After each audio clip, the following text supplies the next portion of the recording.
Hello everybody, welcome back to another Feedback Quest H stream. Oop, that's a little too loud. There we go. We're not gonna waste time. We're gonna get into it. I mean, we've been doing that a lot. Why is it being so finicky with the lip moving part? Come on. We're really down to the wire now. We're down to, it says 10, technically only 9. And if something doesn't happen regarding Ragnarok Survivors, there's not much I can do about it. Regardless, we will be starting at the animating principle. Now, what I notice is, of the games in today's list, 3 of them will be requiring me to not have the best situation for playing them, because they'll be in browser. Getting off track. Hang on, let me just move the other 2 into the right folder so I can set those to extract while we're doing this, because I forgot to do this while I was letting the intro run, because I'm a fool and I always forget stuff all the time about everything. It's a common thing for me, really.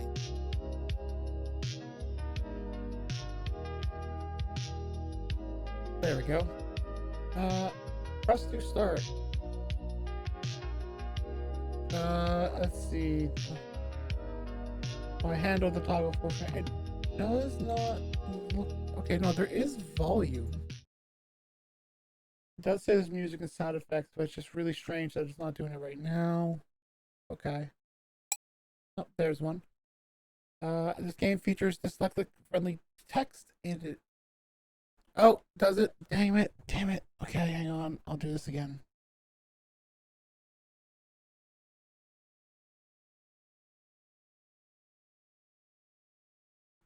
Please let me know if that's better. I thought like before the stream started, I tried to deal with that, and I guess it did not do it. But that now means I have to go back into here and correct this problem. Oh, right. I'm not on the right. Wait, no, this is the right thing, isn't it? Wait, what the heck? Where's my mouse? Oh, there. Or my. No, there we go. There we go. There we go. Yeah, sorry. Yeah, I really need to get that cable changed. I don't know what's wrong with it.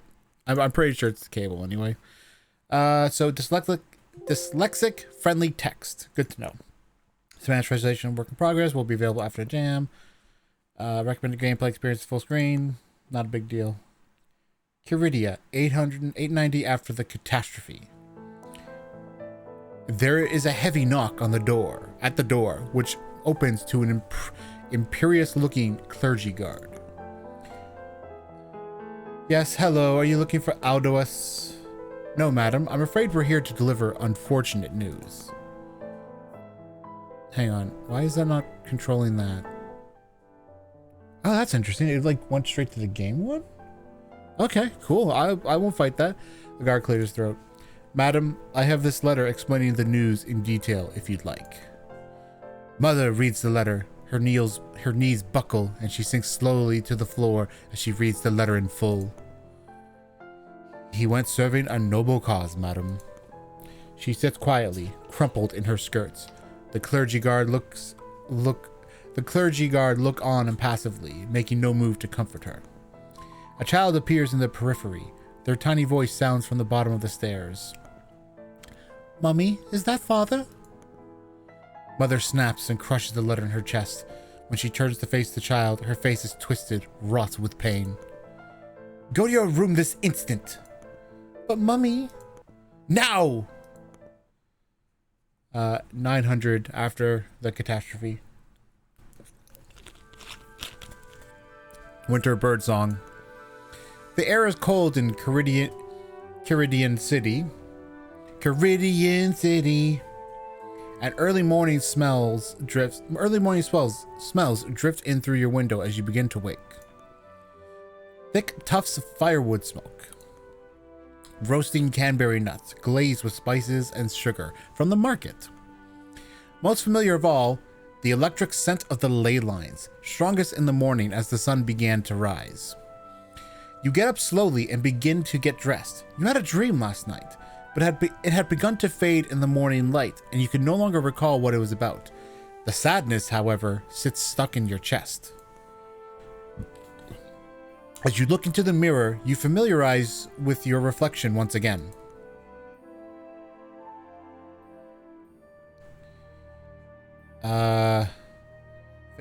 Ability to reach high, fit into unisex clothes, known for being your ability to squeeze in small spaces. Your hair is short to never get away, framed so it ends perfectly at your shoulders, probably long enough to be a rope in case of emergency. I'll just do that. Black, chestnut, so it can always blend with my shadow, so it can fade between the bark of the trees. Silver blonde, so it reflects all the world's offer. Red, so it never gets stained with the blood of my enemies. Oh my gosh. Something about that wording is just interesting. I'll go black. Your eyes are bright and expressive. They are the first thing people notice about you. Calm and collected, always ready to analyze your surroundings. Dark and opaque, made for absorbing the light of the world. I'll go bright. Your favorite book genre is fantasy. You love adventures and limitless potential. Science fiction. You love the ideas of advancement and the wonders or terrors. Mystery. You love uncovering secrets and hidden messages. I'll go with miss. Actually, no, that's actually not right. Hang on, I gotta go back. No, I did that wrong. No, I want to change something. That's fine. That's fine. I like how it like pre-selects. It indicates the ones you had selected previously, so that if you did reset it, it's like, oh, here's what you chose last time, so figure out what you want to fix. It takes a moment for you to remember what you look like, pulling yourself out of a fitful but now distant nightmare. After a moment, the winter chill that's crept into the room and birdsong help. After a moment, the winter chill that's crept into the room and birdsong help realign you in the here and now. You close the window and head out. The house is quiet. You remember the mornings when you woke up to sizzling bacon and fluffy griddled pancakes on the breakfast table. Your father would eat his fill and pack away extra as a treat on his journey through the borderlands, leaving you and your mother each with a kiss on the cheek and a hug goodbye. It's been a long time since you remember having such a happy morning. You push the memory aside, shut the door behind you, and move silently to the morning room with your rucksack in hand. You pause in the hallway, a large crystallotype from long ago catching your attention. Take a closer look. Yes.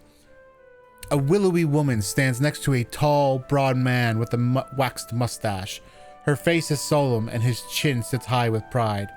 In between them stands a timid little boy in a prim iron sailor suit. The boy's eyes are wide as saucers, almost as if he's staring off into something frightening. Simpler times. You continue to the morning room where a silver cloth sits on the mahogany table. Lifting the dome off your plate reveals a cold breakfast consisting of toast, a few slices of ham, and a small pot of treacle, whatever that is. There's a handwritten note folded next to your breakfast. Do you pick it up to read it? Uncle messaged this morning, asked that you meet him at the temple. Mother. Breakfast is a utilitarian affair. You have little appetite, but you don't know when you'll get the next opportunity to eat, so you first force it down with some lukewarm tea. With breakfast out of the way, you prepare yourself to leave the quiet of your family's abode and step into the bustling streets of Caridian City. Step outside. I'm going to be doing that every time, I'm sorry. The city is alive with activity. Preparations for the Centennial Symposium are well underway, clogging the cobblestone streets with carriages, wagons, and newcomers looking weary from their journeys through the borderlands. Merchants and traders are carrying oils, gears, and crystals for the various machines that they will be offering both during and around the symposium, all powered with anima engines of various sizes. There's even rumors that a fully functional self-driving carriage will be showcased. You can't help but feel a bit curious about the inner workings. Sure, you've seen engines capable of that output, but never a mobile one. It is loud and clamorous outside the gates of your family's estate, partially the reason you keep mostly to yourself at home. Voices drip past you as you make your way through the congested streets. Hundreds of snippets of conversation, laughter, exclamations from the shopkeepers and attendants, trying to draw the out-of-town crowds to view their wares. You squeeze yourself between a horse-drawn carriage and a gaggle of old women collecting alms for the clergy. Finally, you find yourself at Legerdemain Square, the focus of the symposium's activities. Local shopkeepers and out-of-town vendors quarrel over space for their stalls. In the center of the action stands a familiar sight, the Arcano Magisterium Triumphant. Yes. You step towards the statue, a monument commemorating all that was lost in the catastrophe and honoring the Arcano Magisters that rescued people from the rubble. You move past the statue and towards the temple thrumming with energy. At this time of the early afternoon, the temple is a hive of activity. Near the fountain and along the stone-hewn stairs, young acolytes sit outside and warm themselves in the sun. They chat in throngs, having lunch, sharing their food and notes amongst themselves. Once upon a time, you were also a student like this, but the circumstances were different. The bell tower sounds as you climb the stairs, marking the start of the new hour. Through the massive wooden doors, we enter the sanctum, a hive of activity for the clergy. Everywhere you look, there are ongoing classes happening and acolytes scurrying about to take care of preparations for the symposium. It's busier than usual here. Where would you like to look for your uncle?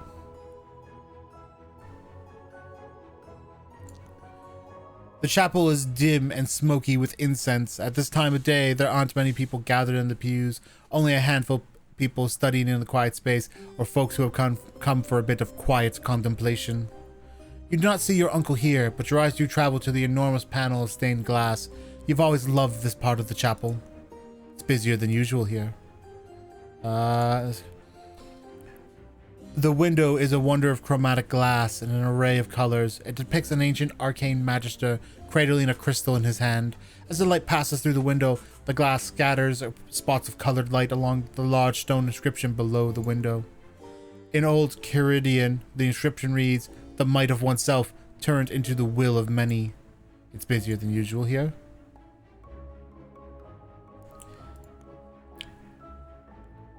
Here the inscription reads, "The ability of man to tame the wild."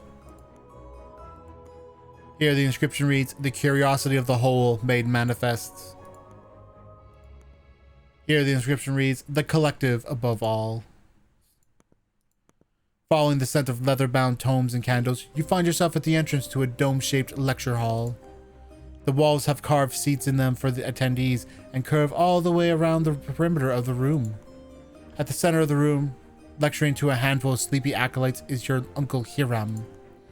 As you duck into the room, Hiram claps his hands together and concludes his class. "Please remember that your treatises on the 3 holy tenets are to be turned in next week. Exams will be the following week. I expect all of you to be prepared and well rested for the physical portion." Uncle looks upward towards the door of the lecture hall and spots you. He waves you down as you make your way inside. As you do, you take stock of a few acolytes staring at your clergy robes. Not a common sight at the temple, a woman in clergy robes. They are unsubtle in their attention. Okay, wait, so is the character male or female? Is the character male or female? Because from doing all the description stuff, I got the impression of female, but then that picture had a boy. And then they said that like simpler times, implying that that's supposed to be the same person. Boy or girl? What? You let it roll off your back. It wasn't the first time people had stared. Though it bothers you to be the center of attention at any point in time, you can't help but admit a certain satisfaction of being viewed as some sort of rare occurrence. Next time I might be the centerpiece of the symposium. You laugh to yourself, let them stare. Uncle is packing up his things in his travel pack when you approach. Took you long enough to get here. I'm here now, aren't I? I overslept, sorry. Your uncle looks at you. So, you're keeping your hair medium now? Yes? Your uncle grins as he rubs your head for a second, just enough to mess it up. Looks good. Alright, enough dawdling. We have a bit of a trek ahead of us. You and your uncle make your way out of the lecture hall. As you do, you witness a throng of preening clergy making its way down the hall. They hold stacks of rolled up blueprints in their arms as they trail behind a sharp, skinny figure of an old man. The man stops to consider a detail pointed out to him on a scroll, leaning in to study the page with his hawkish, shrewd eyes. After a moment, he takes the scroll and rips it in two, handing back the torn pieces,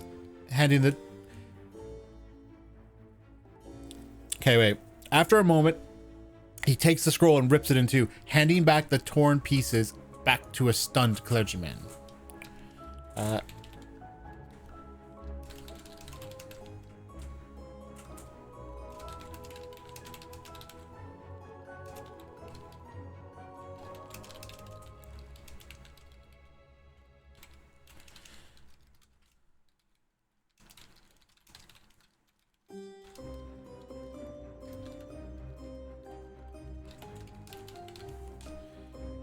Don't need to say back twice there.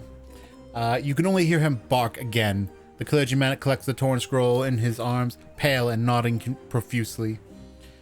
That's the new archbishop who took over for Bishop Lovelace. Sounds like a real peach. A rotten one, maybe. These halls have been buzzing since he arrived. How long has he been here? Just from the start of the month after Lovelace's death. But it's been quite enough time that it's engendered quite a bit of fear in the younger bishops. Word is that he's been pushing them all quite hard in preparation for the symposium. You shrug, not knowing what to say. All the fervor behind the symposium seemed like it would swallow the city whole, but you liked politics even less, so you decided to put the matter to bed. You walked to the reliquary outside of town so many times over the years, yet this time it feels different. The birds seem more tranquil today, the animals more absent. Even the insects are less annoying for a change, a good change. As you make your way up the hill, you see the dome in the distance. Opulent, classical, a solid construction made to withstand the elements in time. And yet, it has been refurbished so much with technology their architects would barely recognize it. The duality of Caridia, forever stuck in both the past and the future. You make your way through the grounds as the structure grows bigger, taking notice of the trees growing by the sides. You hope it's not you who's tasked with trimming them this time. Despite your best efforts, it is never quite your best work. Your uncle starts his usual explanation. And remember, the most important part of the alignment is to pay attention to the markings on the guiding shard. I know, Uncle, you've told me 1,000 times, and I'll tell you 1,000 times more. He laughs. I know. I just like continuing the lessons, keeps me focused on the routines, and keeps you ready. Your vision blurs for a moment before you register the prick of tears. You blink them away before Uncle has a chance to see them. Something the matter? You laugh to mask your discomfort. You're talking like you're not going to be around or something. He stops, looks at you confused at first, then with a grin almost wider than his face. Of course not, but this job isn't getting any easier with time. You hit him in the arm jokingly. It's easier to turn to humor when things get too heavy with Uncle. What are you, 38? Watch out, skeleton, your brittle bones may break at any time. Not quite what I meant. Come closer, look. Or I'd rather say, touch. The lines are getting more entangled. They're catching onto each other, forming this knot. He steps off the path and holds his hand aloft, like he was feeling for the wind. You don't see anything besides snowflakes beginning to drift down from the gloomy sky. If you can't see it, how can you tell? Well, that is when the feel comes in. The one part of the job I can't really teach you. You just develop it with time. You watch snowflakes drift in small whirls around his outstretched hand. You don't really feel anything besides cold. You both take a moment to catch your breath as you crest the hill. From here, you can see the moss-covered columns of the northeast reliquary. From up on this hill, you can see the valley below and all of Caridian stretched out beneath. A small copse of slender trees pepper the area, leading up the path to the reliquary. The shrine itself was an ancient build from a civilization whose language most of them could no longer understand or recognize. Except for you. History was one of your favorite subjects. Your mother had to practically send the butler to fetch you for dinner time to take your head out of your tome. What good is knowing a dead language anyway, she would say. You let your hand rest on the pillar as you enter the shrine, eyes passing over the same inscription you've seen 1,000 times. A different wall to keep us safe. Inside the reliquary, the floor dipped inward, carved into the ground like a bowl. Within the center of the shrine lay the instrument the clergy worked so hard to maintain, a gyroscope. Every so often, you and your uncle are tasked with traveling to calibrate these delicate devices. Uncle steps down into the gyroscope's housing and places his gloved hands on the ancient crystal. Here, place your palm in the center like this. What do you feel? Oh, interesting. Oh, so this whole time I could like highlight over words and like, okay. Oh, cool. So it's a way to like get more information about stuff. You reach out to feel the craggy face of the crystal. The surface is worn to time and the elements. Well, it's cold. I feel rock and something else. Dirt. Yeah, probably dirt. He laughs. It's okay. Remember that feeling for next time. It will be different.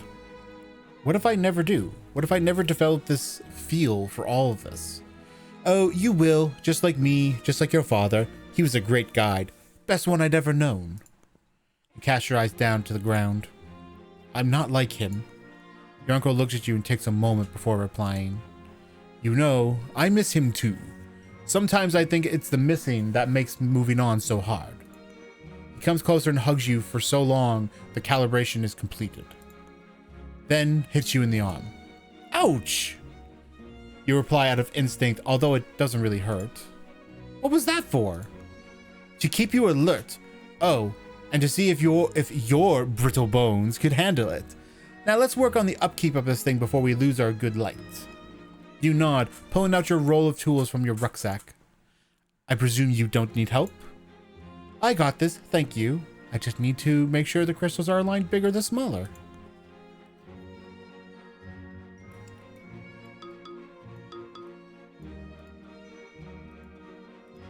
Wait.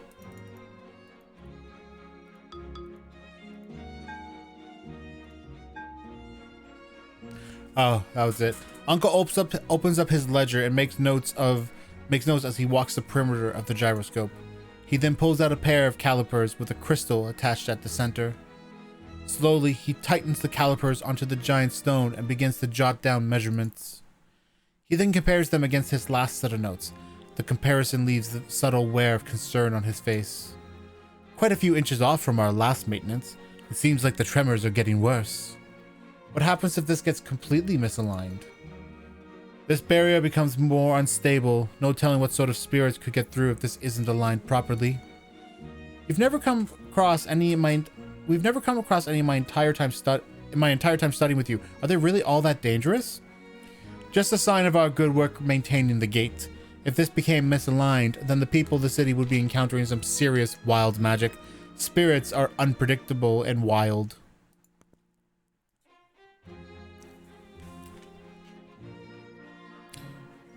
Come on, your father would never forgive me if I let you starve, and I intend to do some pre-lunch shopping this morning.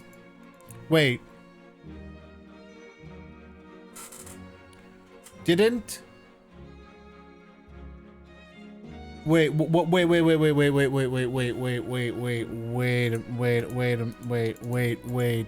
Didn't they say earlier that it was now afternoon? Wait.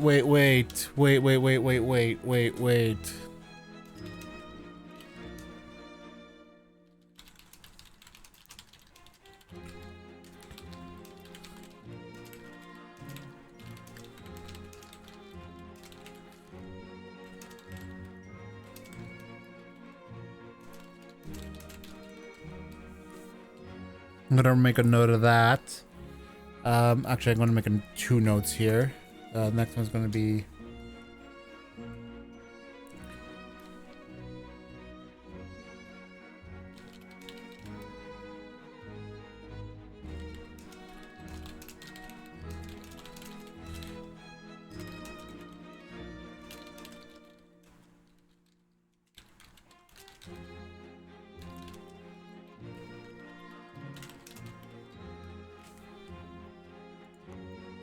Today of all days, the market's going to be a nightmare with the symposium preparations. Oh, trust me, it's going to be even worse the rest of the week. Plus, today the market restocks on goods from Shima Village. Can we have Nell stew? Of course! He smiles. Uncle was never too fond of the root vegetable, but learned to make a killer stew after your repeated requests and love for the dish. As you walk back to town by the side of the hill, the path seems eerily silent. The birdsong is muted, and even the crackling of insects seems to have disappeared. Suddenly, a rumbling. You feel it in your stomach at first, then your head, and lastly in the shaking ground. Is it quaking? Worse, we need to get out of here. Uncle grabs your arms and starts running back to the city. Before you can fully realize what's going on, you stop feeling his warmth on... Wait. Before...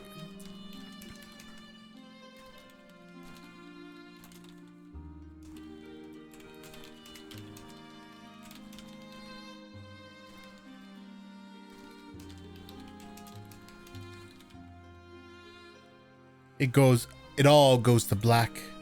When you open your eyes again, you're laying down sideways.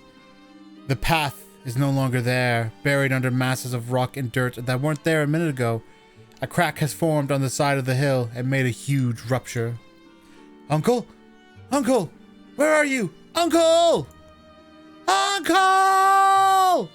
You frantically start digging into the debris, your fingers hurting after a few minutes. It gets worse, but the piles of stone and branches don't seem to be getting any lower. You continue until you can't feel your arms at all. There are barely any branches remaining in the ground, and there's still no sign of your uncle. As you try to stand up on your shaking knees, you look back to the crack and notice the lack of light, indicating a cavity that wasn't there before. That must be the place, you think, as you run, half limp through it. You start feeling dizzy, and then the entire world seems to have changed. It takes a moment for you to it takes a moment for the change in the environment to register with you, still shaken from the quake. The muted colors of winter have somehow transformed into vibrant, prismatic colors. Shards of crystal erupt from the earth, creating clusters that range from minuscule to larger than a fully grown oak tree. You look around and begin to see shadows moving in and amongst the crystals. You quickly realize what these shadowy forms are. Spirits. Oh gods. You begin to understand what your father's final moments felt like. Fear shooting through you as the pure animal need to flee sets in. You trip over something you cannot see, and the fall knocks the breath out of you. Your eyes are glued to the figures as they advance. How many are there? 5, 7, maybe 8? It's impossible for you to tell. You can't possibly count more than 8. Desperate to protect yourself, you grasp for something, anything that could be used as a weapon. You manage to find a stone with some heft. You manage to find a stone with some heft.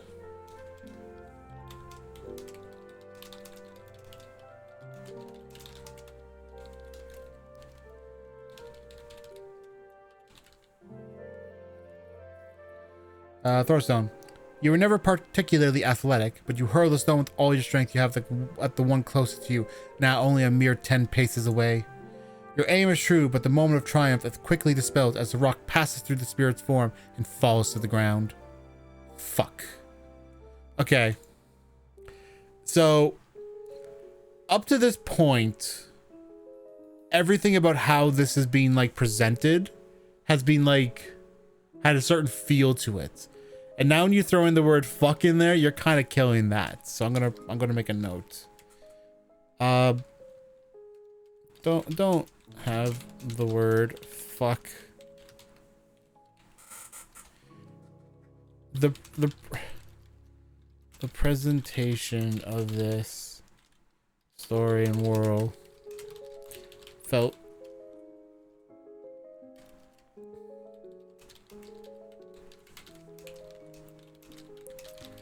and making use just kills that. To your surprise, the spirits stop about a lunge away from you. The one closest to you, a hulking bird-like form, makes a series of noises that spark some recognition in the back of your mind. Uski, Portitor, Semnon, blah, blah, blah. I can't read it.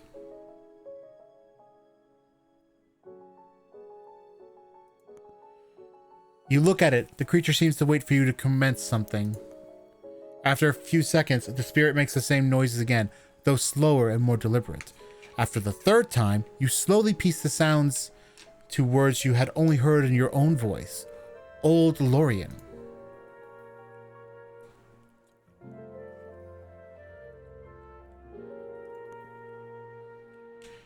It has been some time since one such as yourself found their way into this realm. And what is this realm? The words are clumsy on your tongue, nowhere near as elegant as the spirit speaking to you.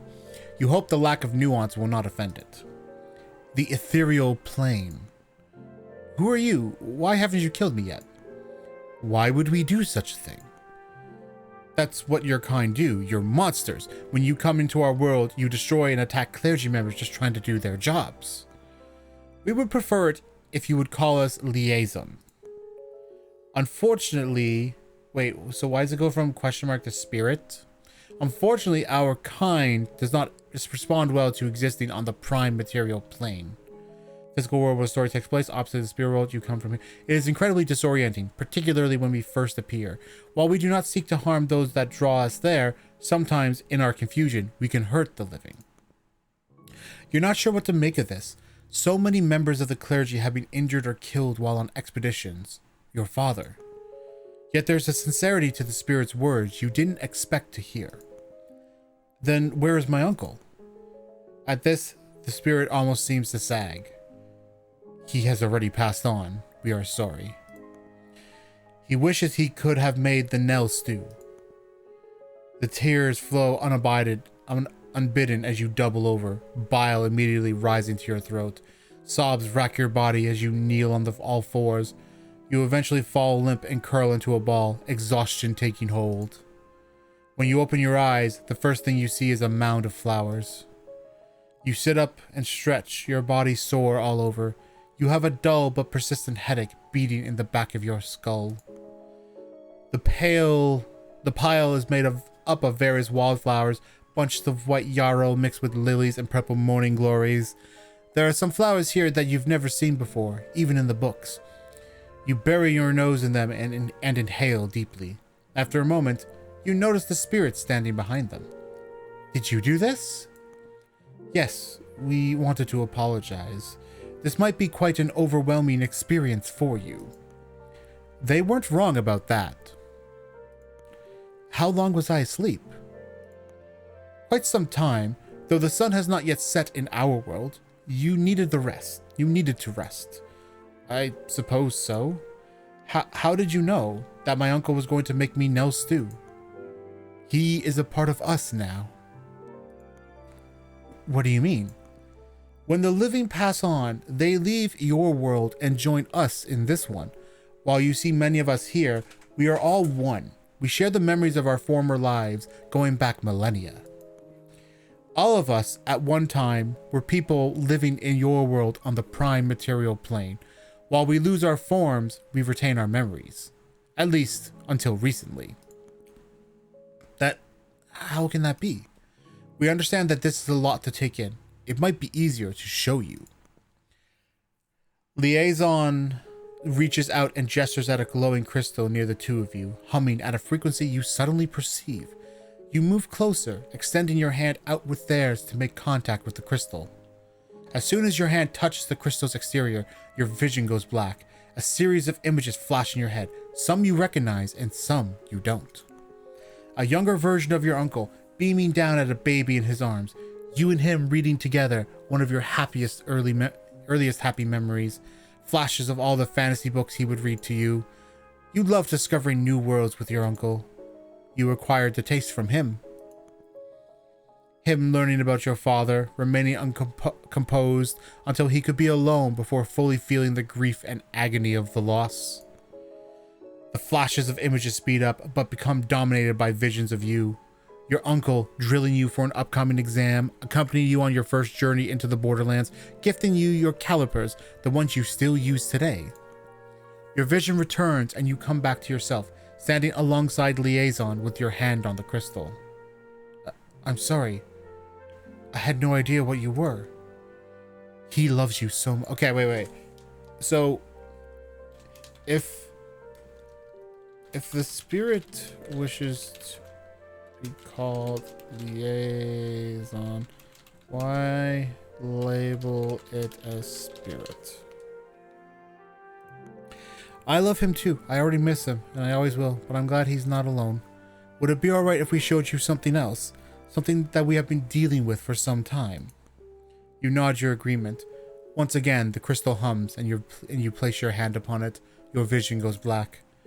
You see an extraction site, one close to the walls of Caridian City. You know from your rounds with your uncle that this location was tapped dry years ago. It now acts as a rest station for traveling clergy members to in the borderlands. Place in the border marked for animal extraction by the insert church name here. Typically contains a small camp. Okay. A group of spirits gathered around a large machine surrounded by scaffolding. You recognize it. An extractor. Collects anima. Black slime oozes out of it, seeping into the ground around the abandoned machine. You can smell the noxious fumes it exudes as it seeps into the ethereal plane. The slime bubbles and hisses. The slime bubbles and hisses as it comes into contact with a cluster of crystals, dissolving them upon contact. The spirits begin to move away, but not soon enough. Several of them are caught in the slime and slowly disintegrate under its weight. The black sludge gradually eats away at them until they are reduced to an acrid vapor. You don't just see it, you feel it as well. A sharp sting that turns into a powerful burning sensation that only grows. You never thought that something incorporeal could feel pain. How wrong you were. Then, you're back in Caridian City, at least the version of it that exists on the ethereal plane. You're in Leisure Demond Square, but it looks vastly different from earlier this morning. The familiar monument at the center of the square is gone, as well as the anima lights that line it. The people in the plaza are dressed in long, flowing tunics you have not seen outside of a history book or a theater performance. You see a lone spirit standing next to a woman and small child. While the spirit is focused on them, the people appear oblivious to the spirit's presence. The woman gives the child a small handful of seeds, which they enthusiastically toss to a small flock of birds in front of them. A pang of longing hits you, permeated with sadness and an almost overwhelming sense of love. The spirit holds out its hand to the woman and child, but it passes right through them. You're back in the borderlands at another extraction site. 3 clergy members surround the machine. Okay, this is a...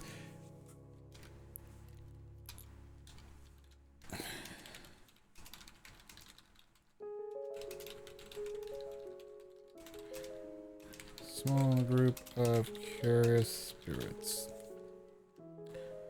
You feel inexplicably drawn to the extractor. Suddenly, the machine whirs to life and the crystal-studded drill begins to rotate. The spirits fall to the ground, swirls of energy being pulled from their misty forms. They writhe in anguish as the machine drones on, collecting anima. You feel it, the pain, the fear, the sheer exhaustion of having one's essence siphoned from their very being. You have felt no pain like it and pray never to feel it again. Then, nothing. Your vision floods back in and you gasp, heaving in lungfuls of air. This is going to be, once again, on the... You feel grateful to know several old Lorian curses, though none quite powerful enough to convey your confusion and pain. That was us. Is us. Our collective memory or history, depending on how you look at it, it is what we have all felt. Unfortunately, these experiences have only been increasing in recent years. The balance between our worlds is out of control. The ethereal plane is being polluted and we are struggling to remain here. In vain, we have tried to make contact with the living on the prime material plane. We have sent messengers to your world, but none have ever returned. Since we have been unsuccessful in making contact, would you be our messenger? There's so much we didn't know about you, about the damage we've done to your world. I promise to share what you've told me to the church. We cannot continue wreaking havoc for both our world's sakes. The recent activity will make the journey back difficult. Our survival rests with you. Be careful, Lyra, and good. Okay, wait.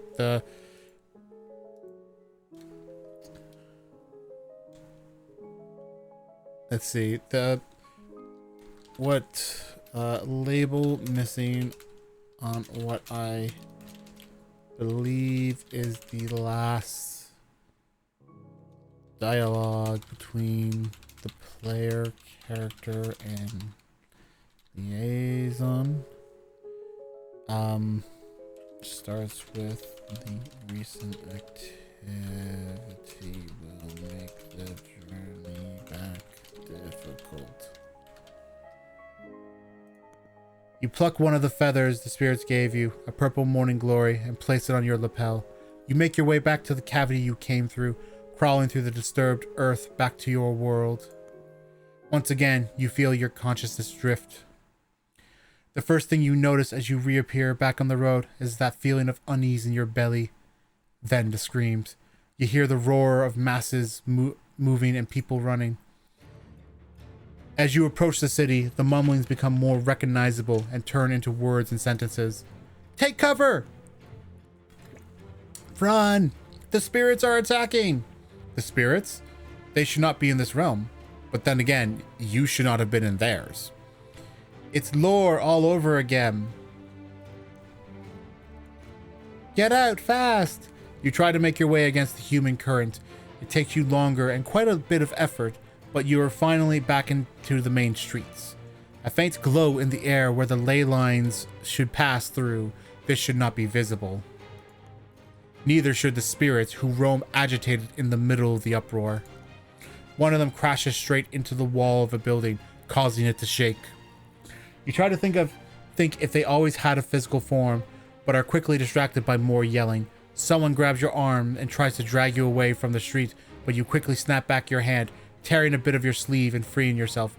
Focus comes back to you, and you remember the one core truth you're here to deliver. They are not attacking. They are here, lost and confused. You try to head to the temple and come across several armed priests. You run to them. Please, stop. Hear me out. I've been in their world. They are not aggressive. They're just confused. The priest looks at you. You recognize them from the temple, one of your uncle's colleagues. You were... what? As he tries to understand your attempts at a coherent explanation, a loud crack sounds on the plaza. A spirit has crashed against the fountain, causing it to collapse. The priests unsheath their weapons and take positions. Please, we don't need to hurt them. Our priority is protecting the city. We'll deal with your discoveries later if they can be verified. As they start running, it's clear that they will not listen to any further explanation. You clench your fist in frustration, then look at the temple. The archbishop. If anyone in the city has knowledge of the spirits, it has to be him. He has to listen. You hurry to the administrative chambers. While you don't have the time to explain the full situation to the priests on the way, they do help you find the archbishop quite rapidly based on the urgency of your actions. You're half surprised when he's the one to run into you. Dear child, I'm glad to see you well. I heard about the landslide and I feared the worst when we couldn't find your uncle or you. I am well. You sigh deeply. I can't say the same about my uncle, but there are more pressing matters. The spirits. Ah, yes. You do not need to worry about the matter, my child. Our gods will have it under control in no time.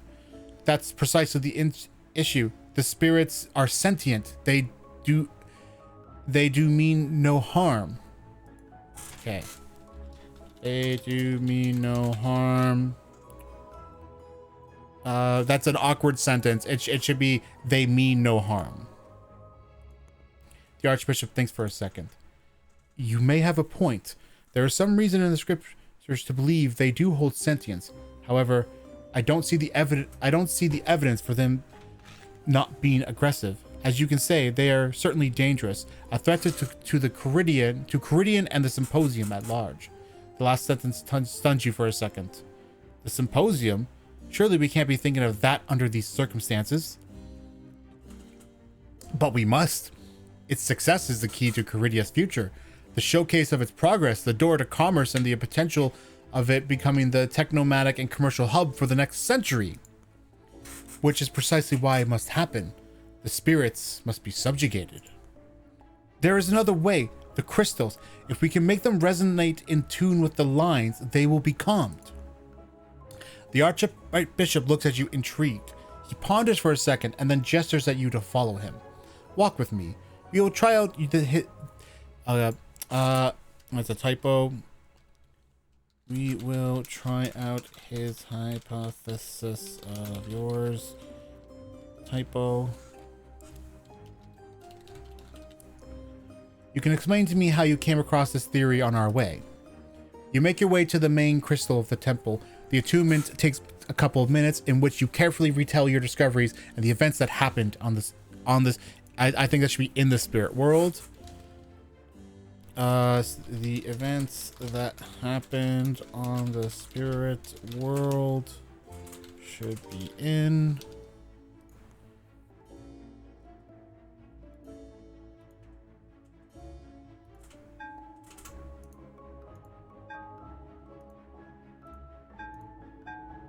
As you finish calibrating it in resonance to the ley lines, you place your hand on top of it. It still feels cold, but there is a strange warmth to it. It feels different somehow. You remember the words of your uncle. Calibration is complete. We must hurry. The Archbishop nods and walks towards the control shard. He activates it as you notice a faint glow emanating from the crystal. Then something feels different. There is silence. The room was always silent. You realize that it's the city that has quieted down. Both you and the Archbishop hurry to the balcony of the temple, where you see the creature slowly falling into the ground, almost immobilized. You have done it. The Archbishop smiles and raises his arms and pats you on the back. Excellent.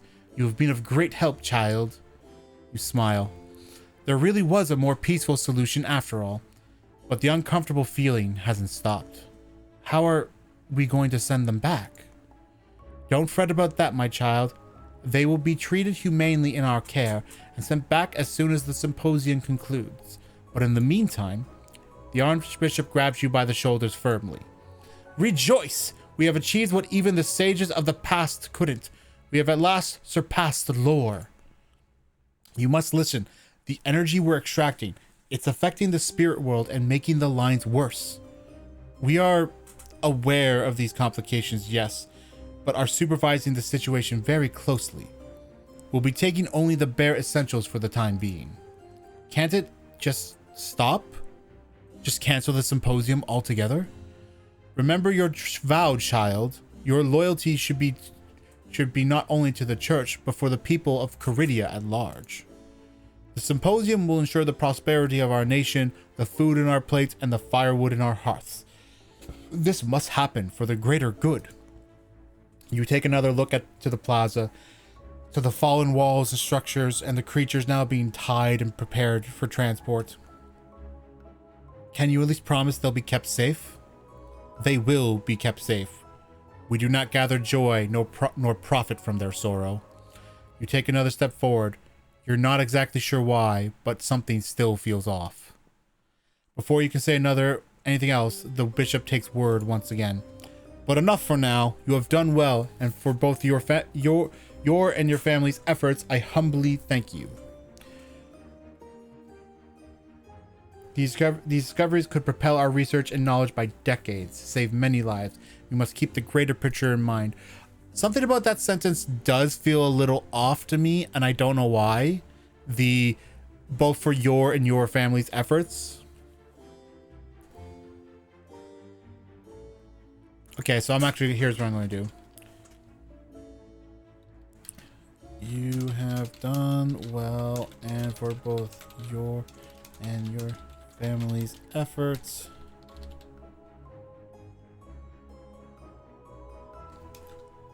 I humbly thank you. Because I think I can rewrite that. This look at the time. This is about as far as I'm going to get. I don't want to spend I don't want to have it that like I'm getting really delayed. You know, I'll do a couple more lines. So we'll just see how it goes. He smiles. Now, if you'll excuse me, there's a lot of work to be done. You may take your leave. You're not entirely sure how to feel or what to say, but the situation at large has been resolved, and you can mediate You can meditate on the events on your way back. You turn to the familiar halls and start heading outside. You need the fresh air. The way back feels heavier, colder, slower. You're exhausted. As you walk back, you come across the armored priests that you talked to earlier. They seem beat up, bloodied, but all right. You breathe a sigh of relief. They nod at you as you pass by. You're not exactly sure how, but it feels like a silent acknowledgement of your actions. You feel seen, noticed, recognized. Many walls collapsed, a few structures fell, but no casualties to report. Human casualties, that is. There are guards trying to remove some fallen spirits from the plaza. A black inkish smoke falls through the side. It reminds you of something you saw in the spirit realm. You try to look away. It's for the people of Caridia. There are other guards dragging away one of the creatures, netted. You close your eyes. The prosperity of the nation. You remember what you'd rather forget. The greater good. Your head is aching this morning, and the tea is particularly weak. All right, this is where we'll stop now, because it's now that transition. So let's close that up. Oh, I forgot. That was not what I should have done, because that was... Boop. Boop. Let me check one thing real quick. Make sure that's going to be fine, because we got to that game really fast, and I did not set that. All right, so the animating principle.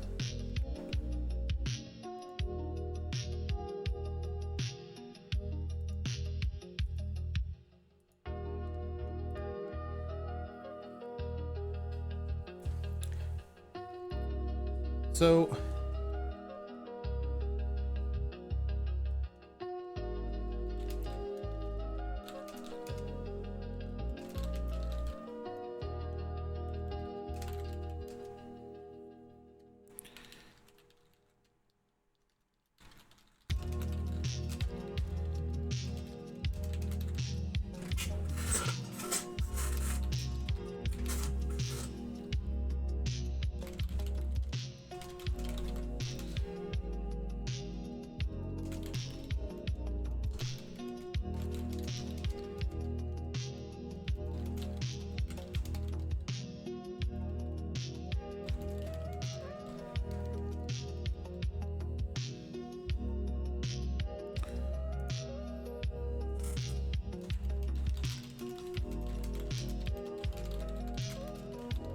to the point.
Uh,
Is that even how you spell that word?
Case.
You.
Okay, why in the world have I lost my ability to control my chat now?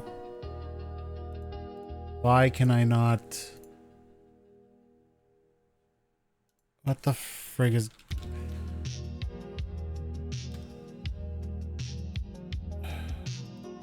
Now I gotta pull up the stream manager to do this.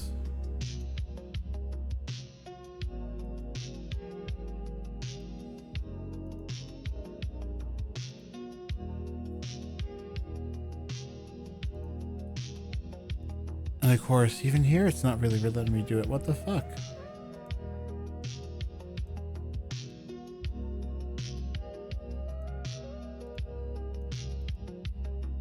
Why?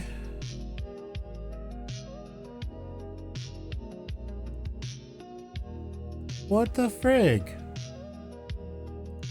Dear Twitch, why do you make it so hard?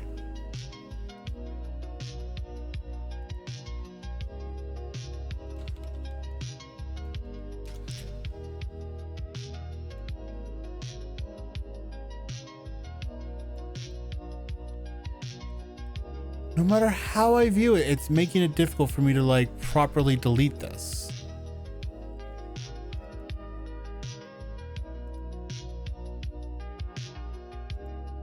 Why? Why do I not have the button to delete a message?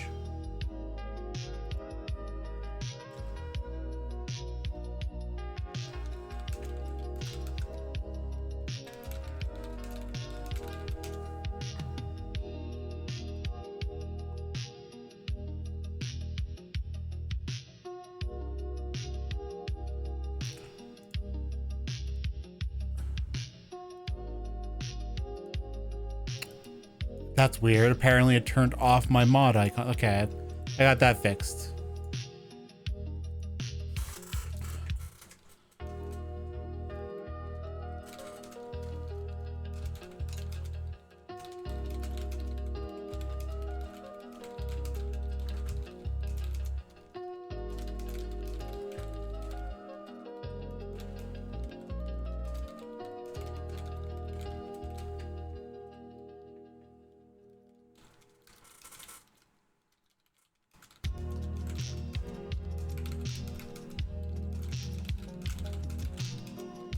Or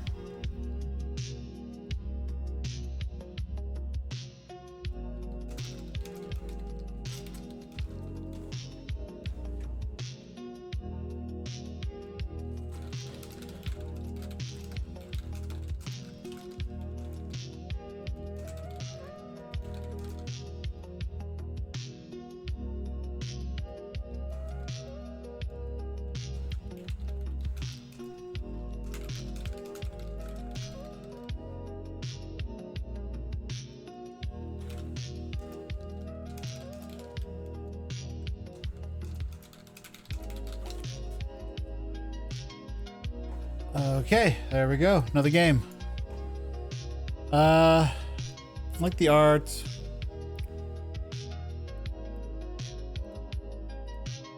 All right, there we go.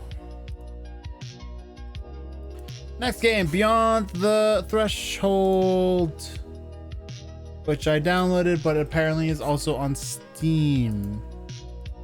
That said, we are going to do it through the download because I've already done that.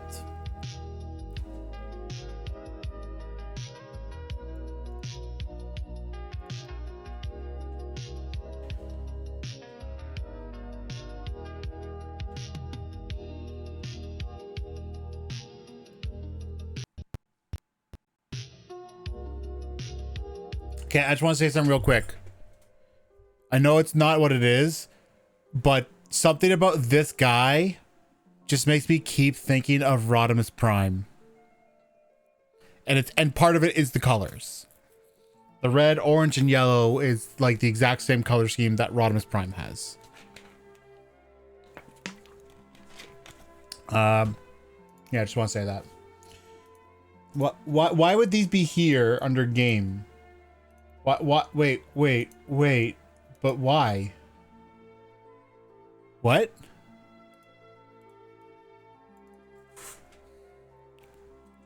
But wait, why? Why? Yeah.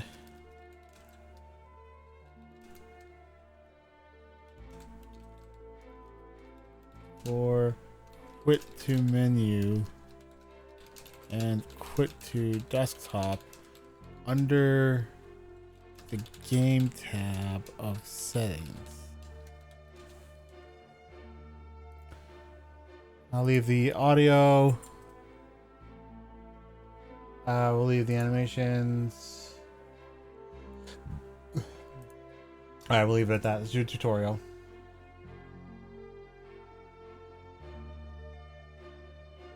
Story so far. Magic is forbidden. Those who use it are hunted ruthlessly. To escape, the prophet and his apprentice have fled to a long abandoned fortress, but the king's forces are in pursuit. Learn by doing, experiment, and try things out. Almost everything has a tooltip. If you mouse over it, you can press R to open the rulebook for detailed rules. Okay. Did we get away?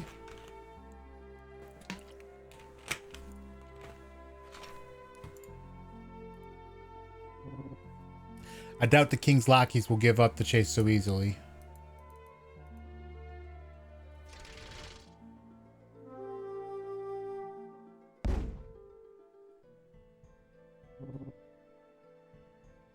What the fuck? It's like, did we get away? I don't think they're gonna chase us. Teleport. Oh, we're surrounded now. Who would have seen that coming?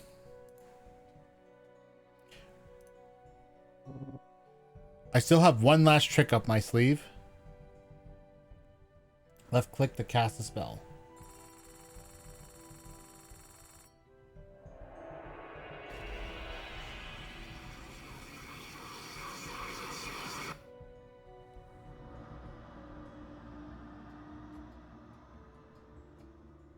Oh my god. Oh my god. Wow. I was not expecting that. Incredible. That will buy some time. We need to complete the remainder of our research on Ascension. It looks like they damaged the study.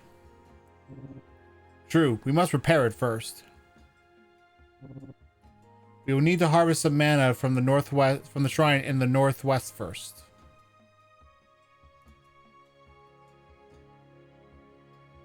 Select the minion. Click a location to move the selected unit there or gather resources in the labor phase.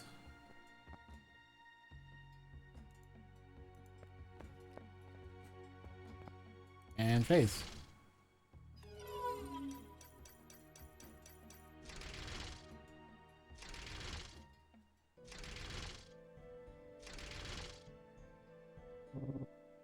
That's enough mana to clear the flames. We will need some crystal and wood to restore the damage.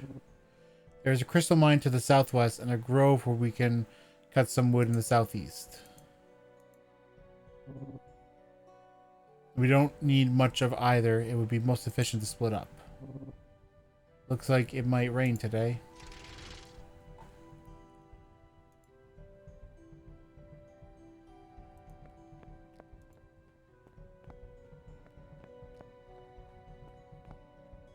Oh wait, I should do this then.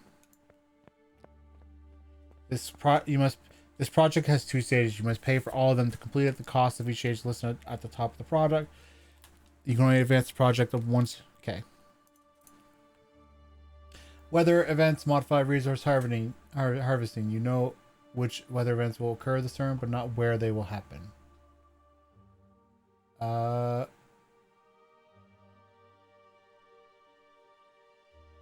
See. So I hit end phase.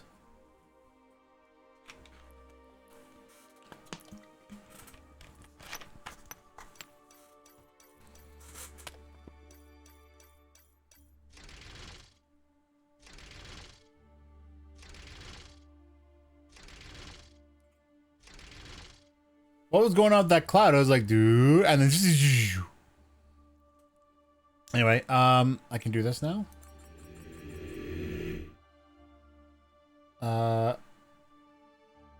Way to turn to advance. So what do I just Do I do anything else now? Is this it? Uh...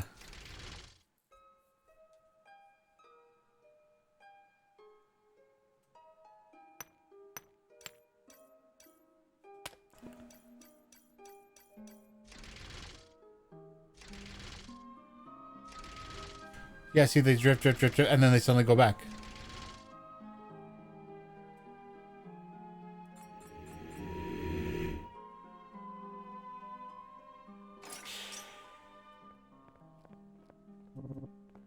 With the study repaired, we can resume our research. Correct. We need to research an ascension project. This will let us suffer an ascension trial. Suffering an ascension trial doesn't sound very pleasant.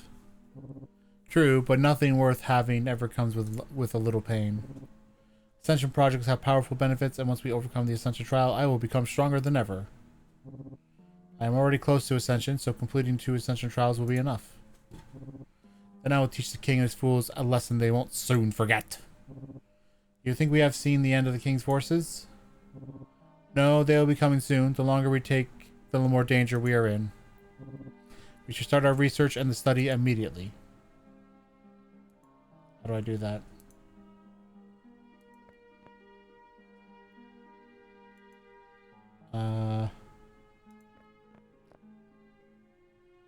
I assume this is what I want to do.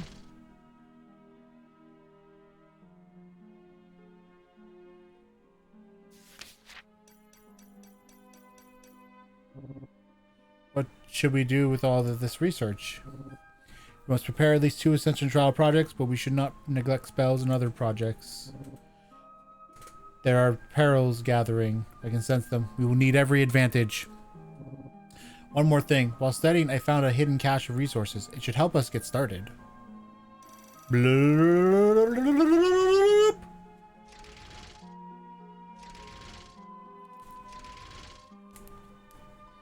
Okay.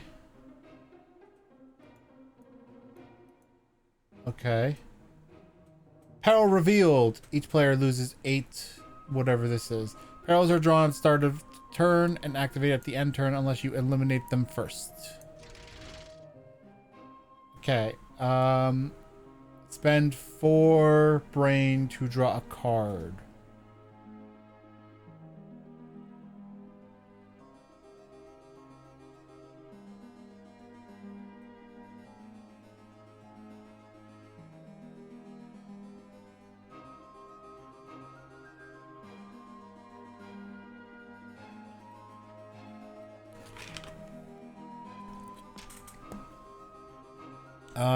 I guess I'll do that one.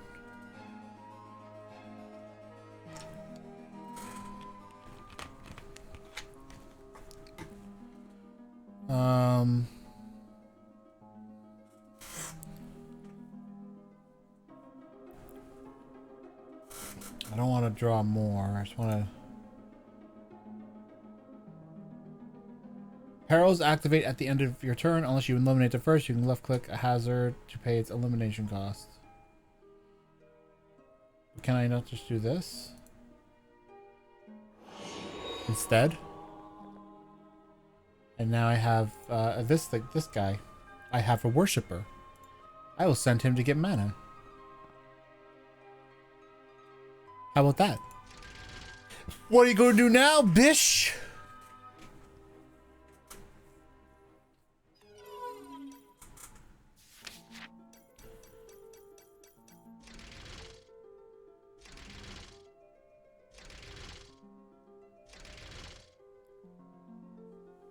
Okay.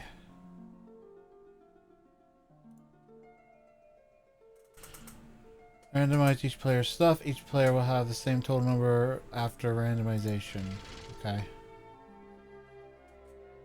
So let's...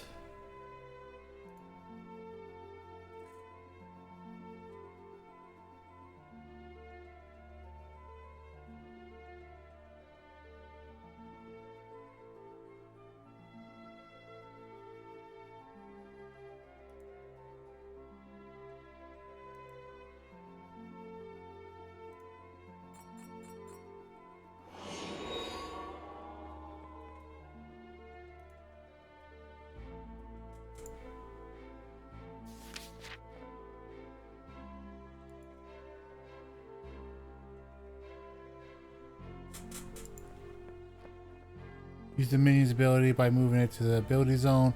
Following the ability zone, the minion will use the ability during the labor phase. What's the ability? What is the ability?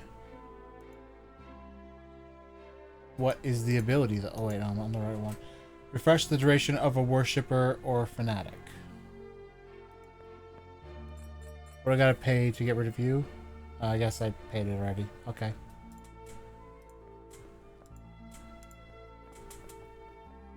Okay, let's do that.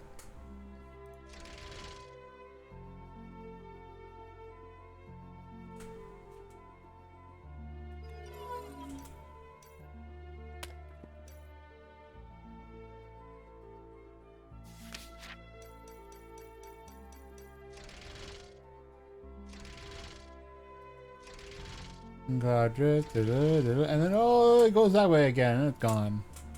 All right, turn 7. Each player loses 8 wood. I see. +1 go control. Okay, so let's.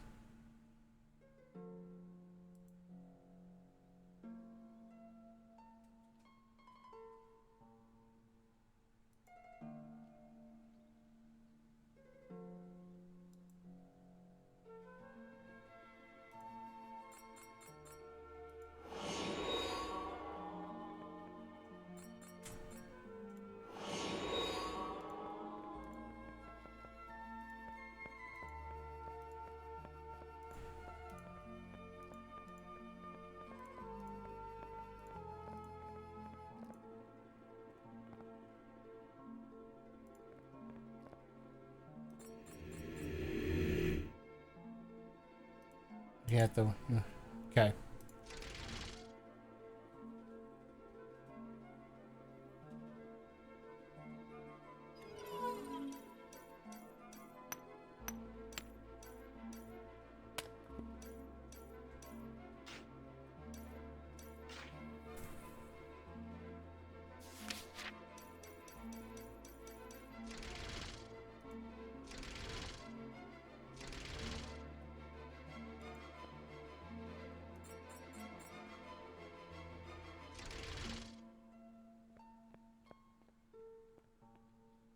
Did I click it in time, maybe?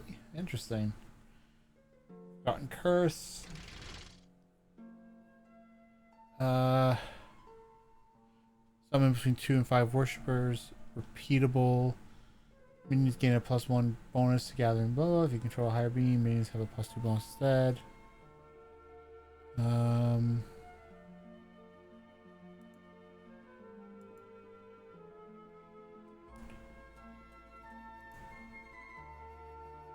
Would you like to suffer an ascension trial to advance Beckon the Hunger?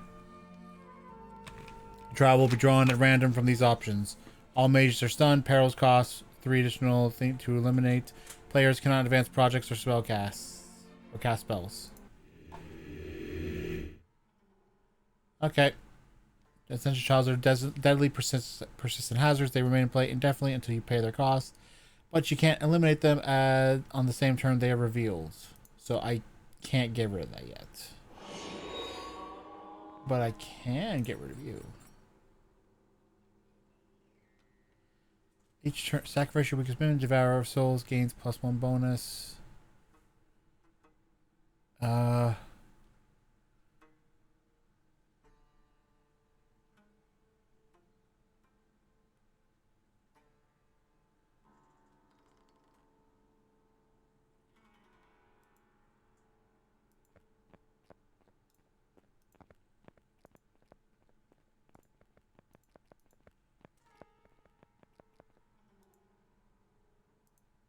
No, I have not. Okay.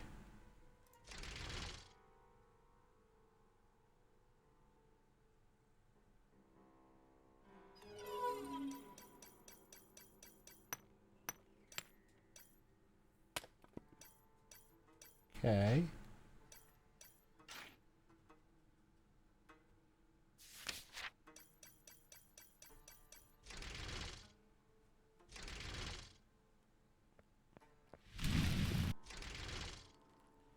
Oh, I see. It will always consume somebody. So I need to keep him fed. Mine is unusable for the next 2 turns. Interesting. That's not one I'm going to want to have to deal with.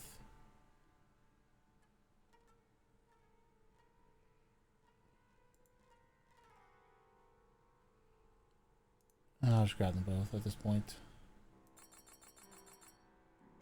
Okay, that's paid. Summon some worshippers. Let's also do...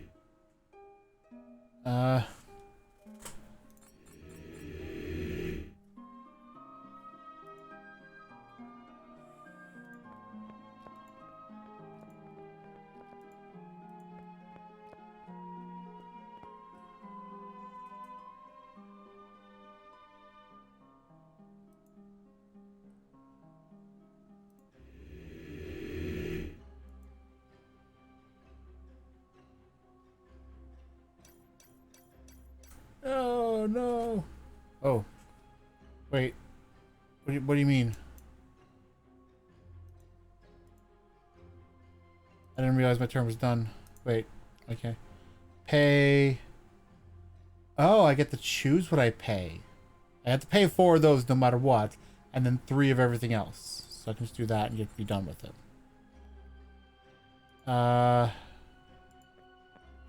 let's put you there for more mana, because I feel like I need more.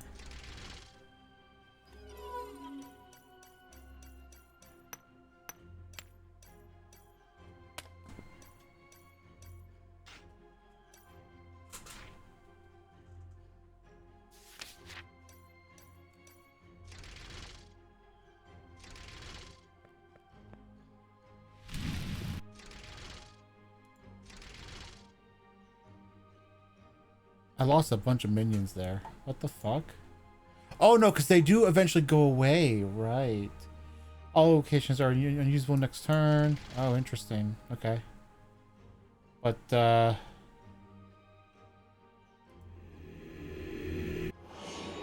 Control should...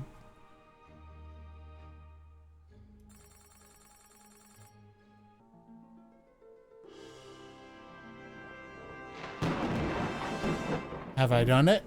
I have done it.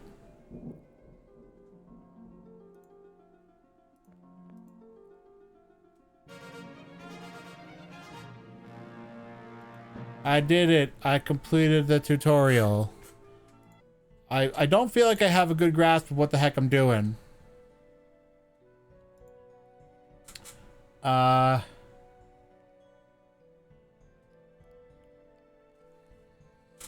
Prophet draws power from the realm beyond. Build the following little cultist. Sacrifice your forces against the power, favor of the powers beyond. Summon higher beings to aid you. Artificers wield magic through engineering. Construct automatons. Invent upgrades to improve your automatons. Repair them to keep them running. Transmute resources. Manipulate the weather. Druids empowered by their bond with nature. Gather animal companions to aid you. Most of your minions are permanent, but cannot act independently. Battle enemy creatures directly and heal the lair. The dead grant their power to necromancers. Invest corpses to summon vast numbers of zombies. Recycling minions when they die to regain resources. Recycle spells. Okay, well, we'll try the artificer.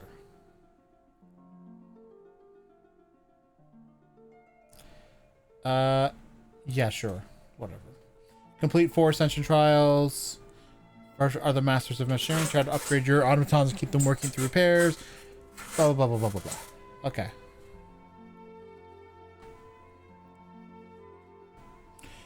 So I imagine that's the artificer. That's the druid. That's the necromancer. And that would be the last one.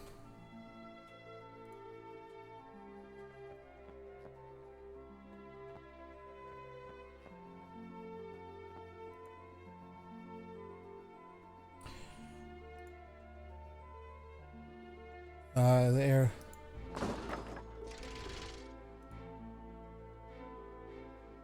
Let's see. Mention trial from your deck. Study your discard cards. Summon Minomatic, Lumberton, or Etheric Reactor Cold. Summon a Helper Bot. Delay the peril by 1 turn. It does not resolve this turn, but next turn you will face it and the peril you would normally draw. Minions have +2 bonus to brain. Let's do these two. Which one do I want?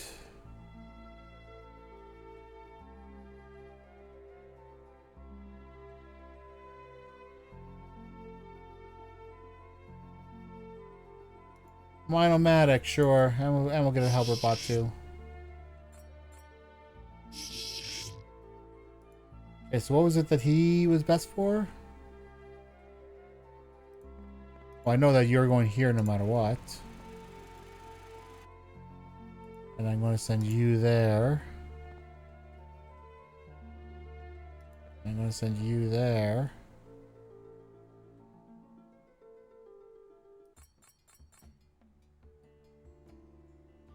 Go away, taxman. You don't belong here.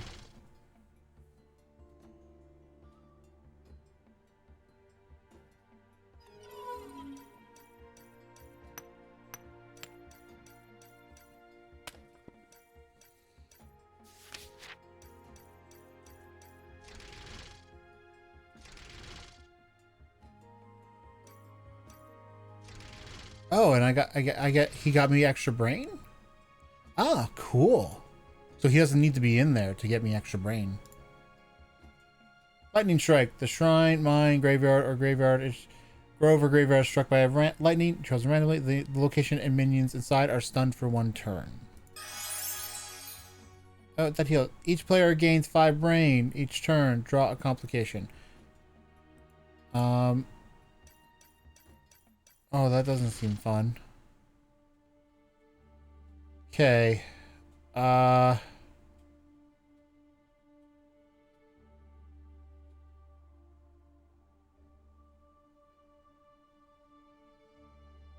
going to do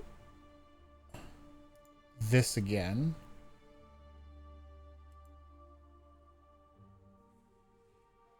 I'm going to do those 2 again. And this time I'll get a Lumbertron. Now I'm going to move you there. I'll move you there. I'll just pay that, whatever. Get that out of here. Generate 2 random automaton upgrades. Alright, let's see what we get. Give an automaton a +2 bonus to harvesting. Yeah, we'll do that for you. Now you get more corpses.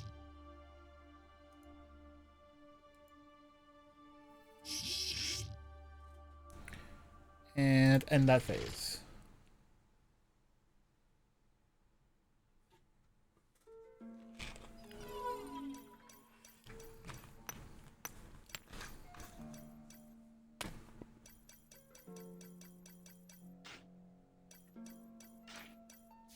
There we go.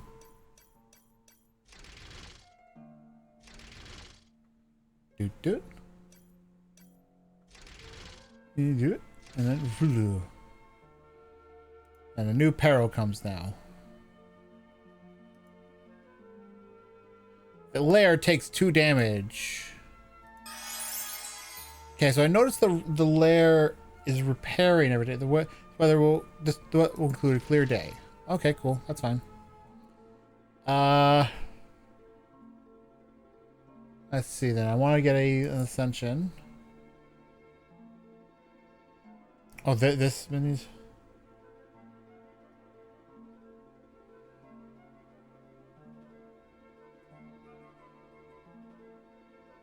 Each turn creates.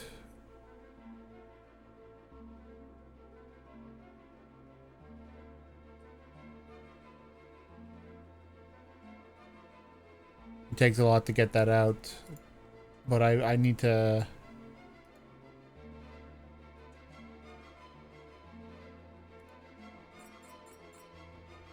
I would like to get my hands on some more crystal at the moment. Complications create negative effects until you eliminate them.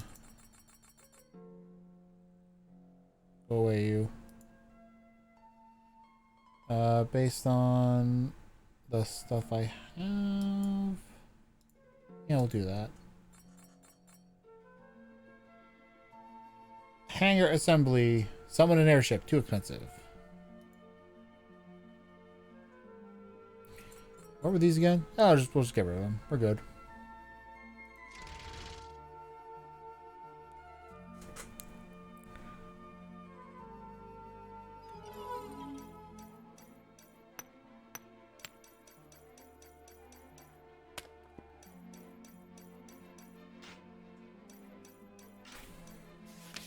Okay.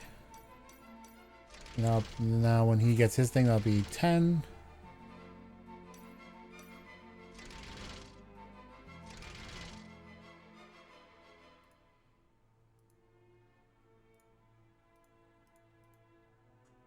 Grove is unusable for the next 2 turns. God dang it, Bear.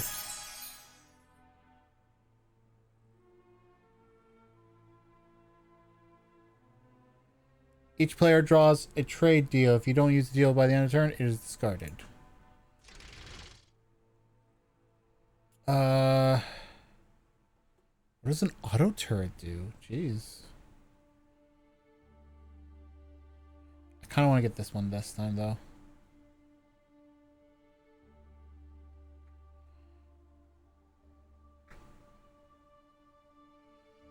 Reduce the cost of creature hazard by 9. If a hazard cost is reduced to 0, it is immediately destroyed. Okay. By Eldritch Communion, Convert, or Ritual of Plenty. Eldritch Communion is gain 7 brain. Convert is pay the cold cost of a creature hazard in order to limit that hazard and summon a worshiper. Sacrifice your 2 weakest minions and randomly gain blah blah blah blah blah. I will let's take let's do that one. Yeah, sure.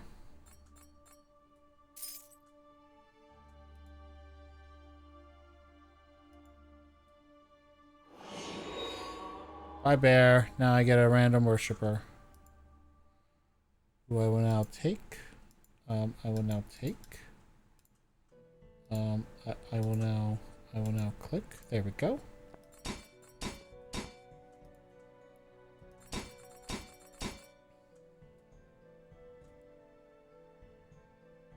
I still can't do that now, unfortunately, because I am the fool.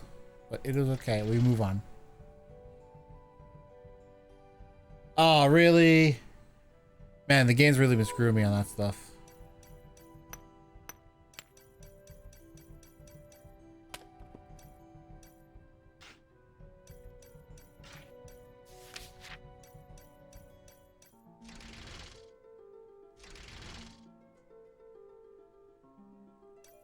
Oh, I got a free upgrade.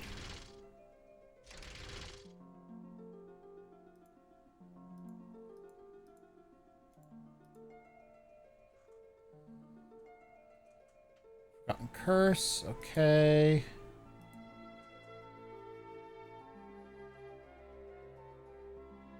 Okay, sure. Alright, let's see. I could use a helper bot. Generate 2 random.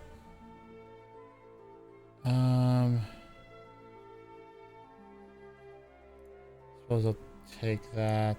Oh, that's all I can do. I see. Well, let's get another helper bot, because I am about to run out of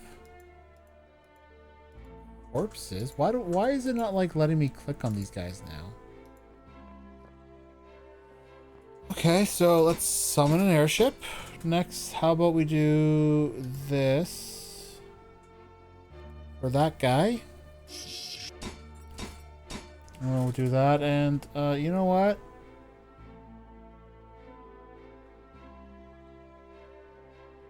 Yeah, you get out of here.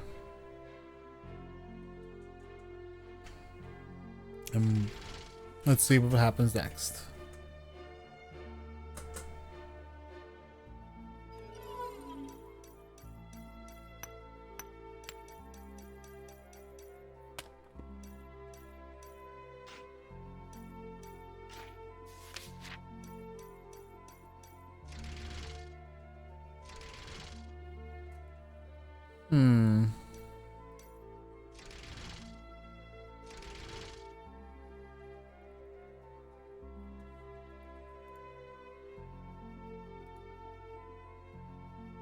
Oh, two complications.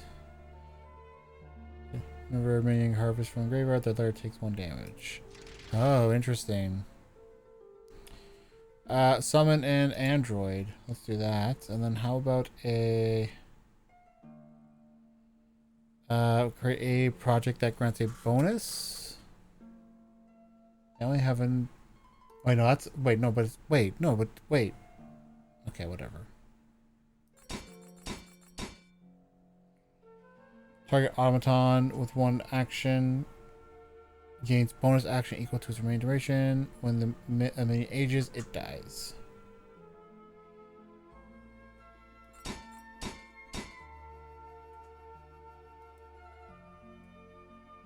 Automaton and vehicles have a +2 bonus to that.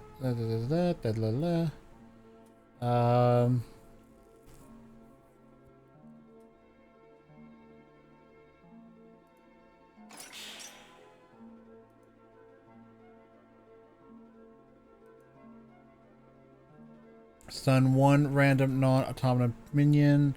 Whenever an automaton minion is not idle during the labor phase, it deals 2 damage to the layer. Minions age twice during the aging phase. Minions have a -3. Let's do that one because I've... Ooh. It actually gave me the one I wanted. Cool. That's fine. Okay, so what does this do? May visit disabled locations each turn, create a trade expedition.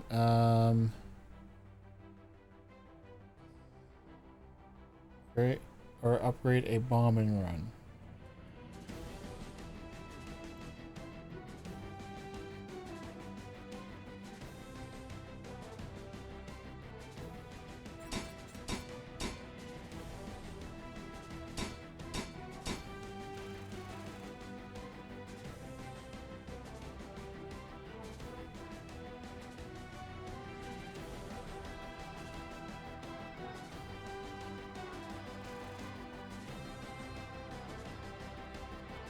How do I use that ability now?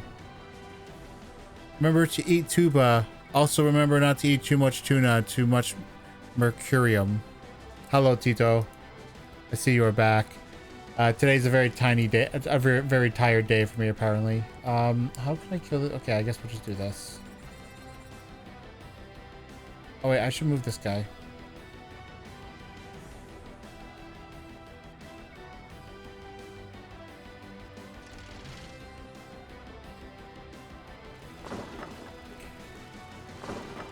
Whoa! All my automata, but they were all doing, they're all asked to do stuff. Why did they all do that?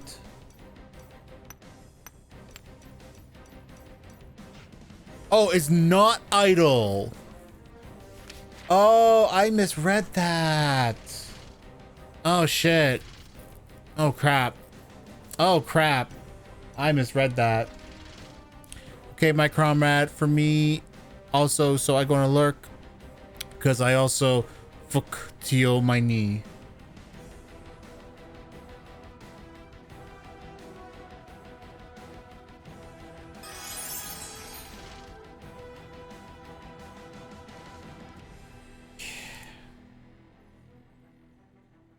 Okay, so I need to remember I am watching as your shadow. Good to know.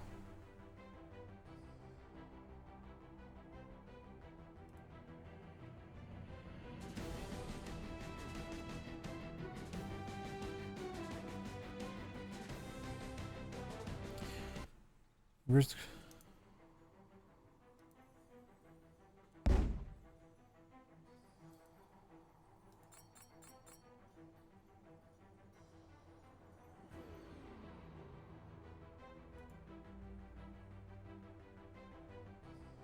Okay, we'll do that.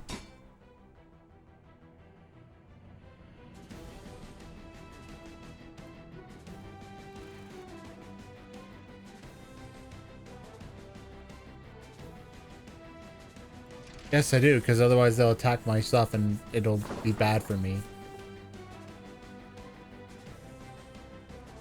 Now they understand how that works.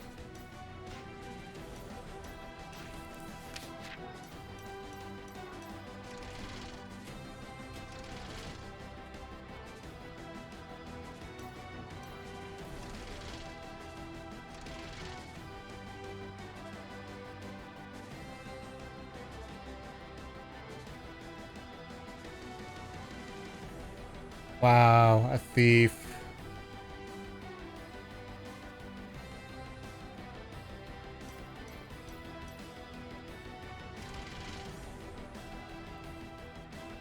Uh...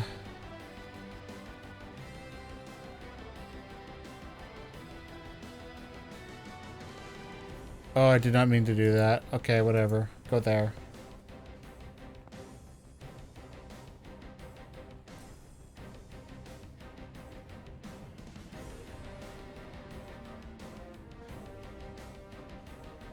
I really need...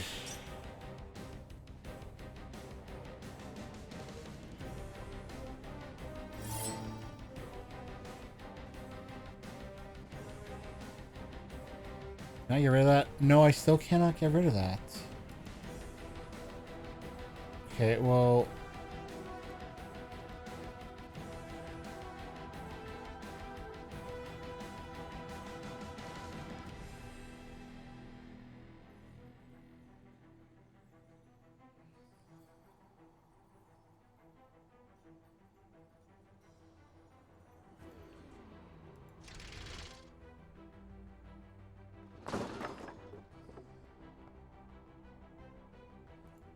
I really need to get that last 2 wood so I can get rid of him.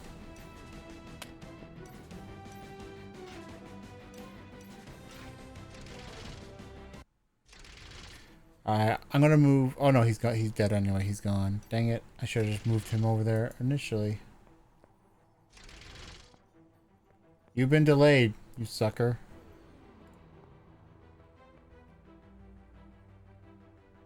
Alright, so now... We got a villager mob.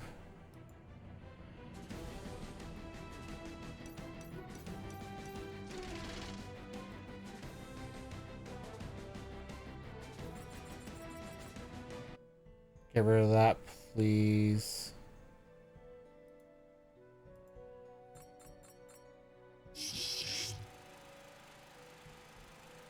Wait to pay for apparel until the apparel phase gives you a shirt.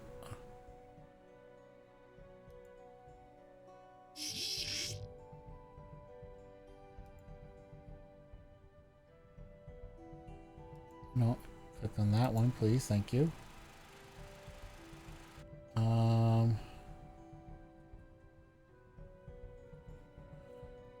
I needed to get rid of that peril though, because it was going to get me killed.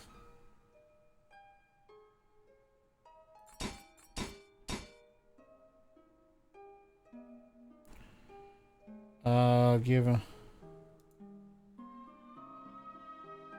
I don't know how I'm gonna get through this next part though.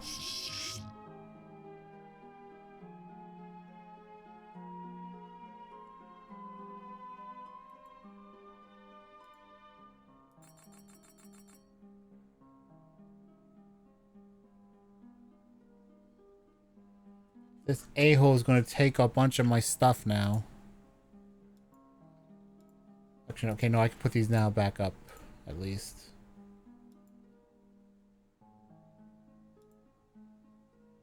Okay, so how do I... Is this not a creature hazard?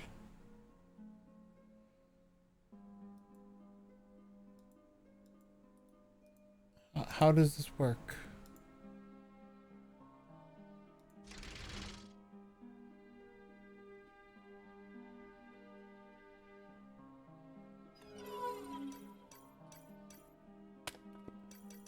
So will he get rid of that? Yay, okay, cool. Oh, I got more cards. A corpse detector. Whatever that does.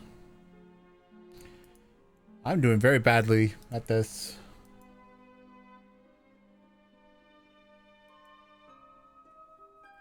Each player's draw a card. If you don't use cards discarded. Profit trade deal. But I really need... I really...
Wait, I can't use it on that?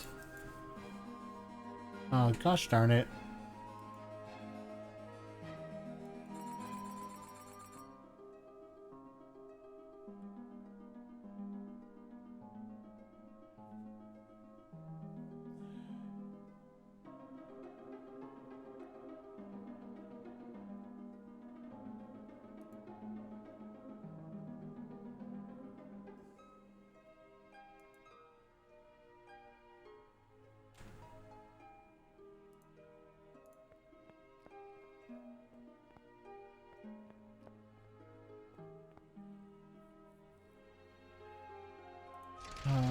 Okay, let's move on. It's the weird cloud. Yay.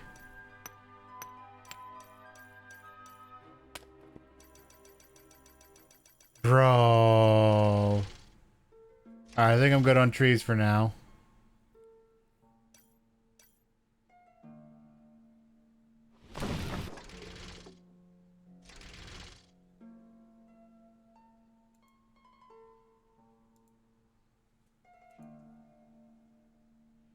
Two random spells moves one progress from two random unfinished. Okay, I see.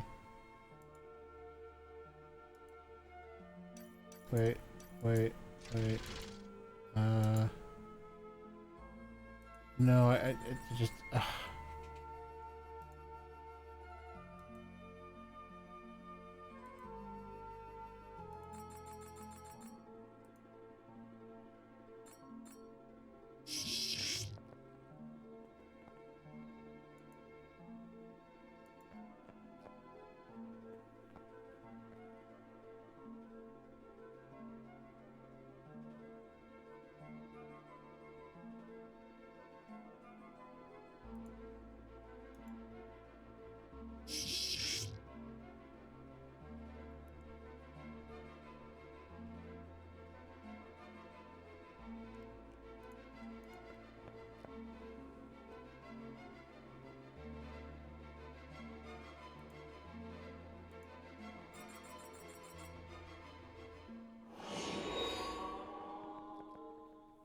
Yay, random dude.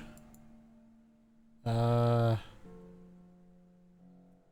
go. You go get more mana for me, please.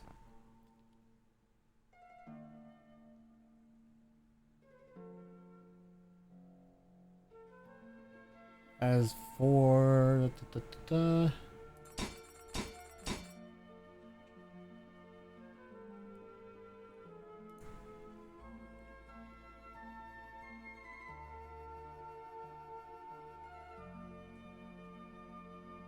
oh god. If I get either of these two, it's no big deal. I can get rid of them early. Like not the first turn, but the second like not this turn, but the next turn. But if I get that, I could get screwed. Because I don't have enough stone. I will do it. Okay. Now the next thing I'm gonna check is ooh, I got that guy now. Okay, so 2 turns, 4 turns, and how long do you are 6 turns. If Android is not idle, create a random automata upgrade. If he's not idle.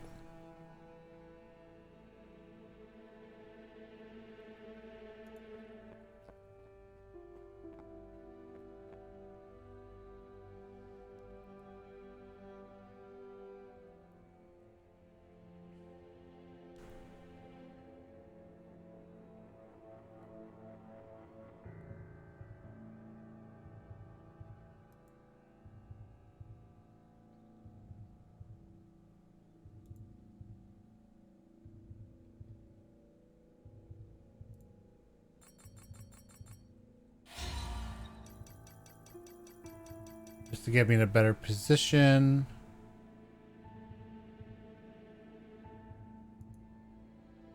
In the phase. Okay. Okay. And on this turn, I can get rid of this.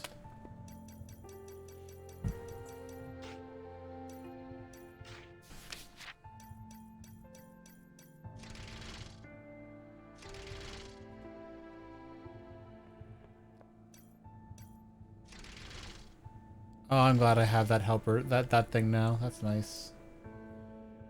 Okay. Each player sacrifices a minion at random. Each player draws a trade deal if you don't use the deal. Okay, whatever. Who cares? Don't care. You,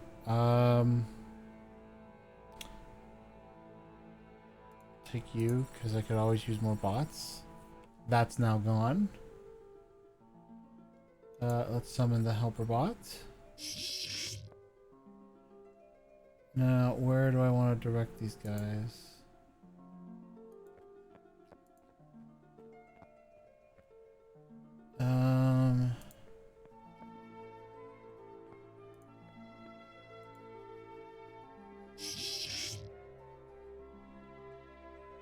Target automata gains the following effect each turn.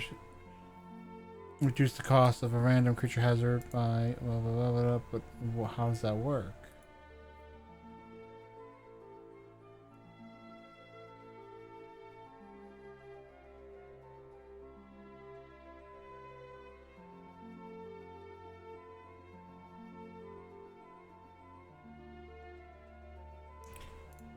Alright, see what we can get here. Sacrifice your weakest minion to reduce the cost of eliminating one or two curses. Sacrifice. I would not use any of these. I'll take it, but I'm not going to use it anyway. Actually, no. I can cancel this, can't I? Yeah, fuck that. Screw that. I'll just let the card go away.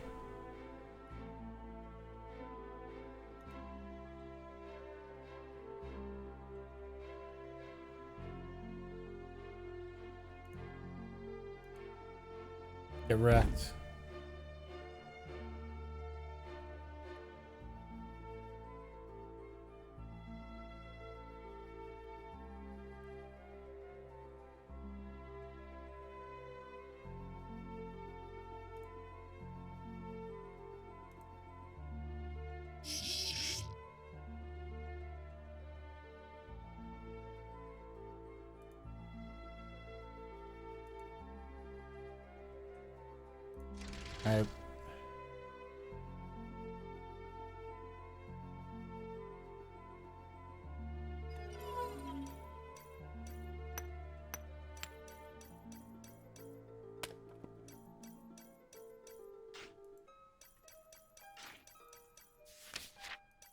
Go away.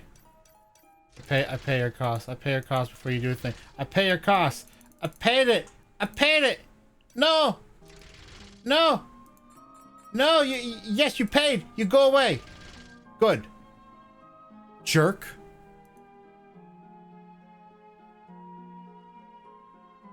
The lair takes 6 damage. Ooh, that takes a lot.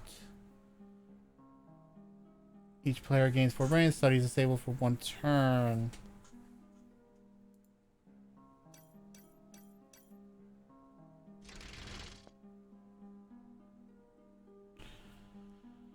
Okay, let's see.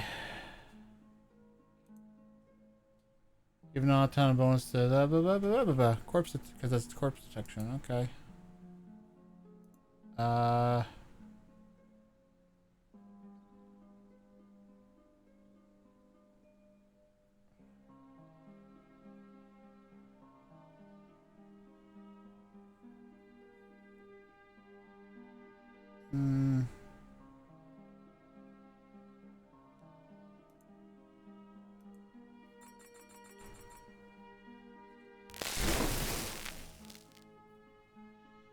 Increase the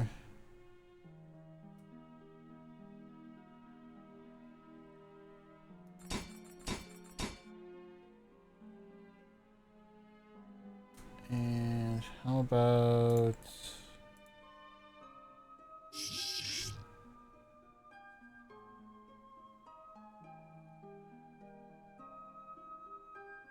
I do want to give it to the android, but I want to wait one more turn. Okay, so what does this do? Target automaton with one action. Target automaton with one action gains bonus actions equal to its remaining duration. When that minion dies, when that minion ages, it dies. So basically, like you throw this on something and it takes all its turns right away. That's what it means. Right? So screw this. I'm going to do that. Give it to him. And then I'm going to have him go over here.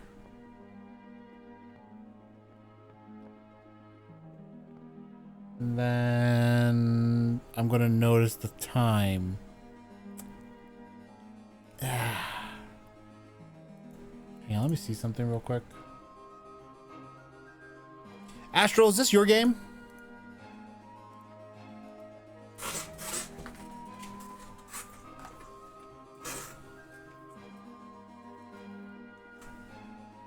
I get a feeling it is based on the amount of information you're giving. Okay.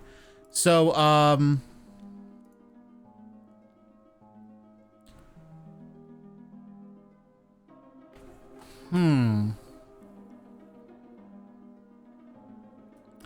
trying to think if there is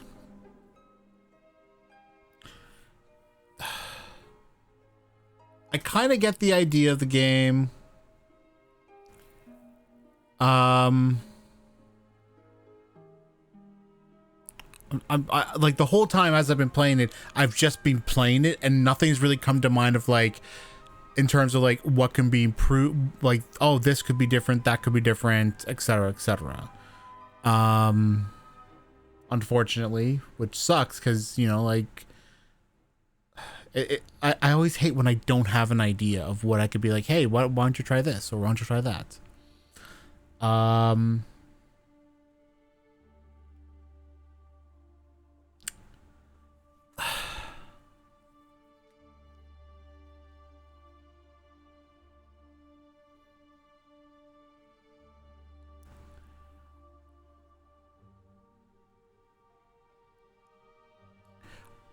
I think if there's one thing I would like to see, it is that in the tutorial,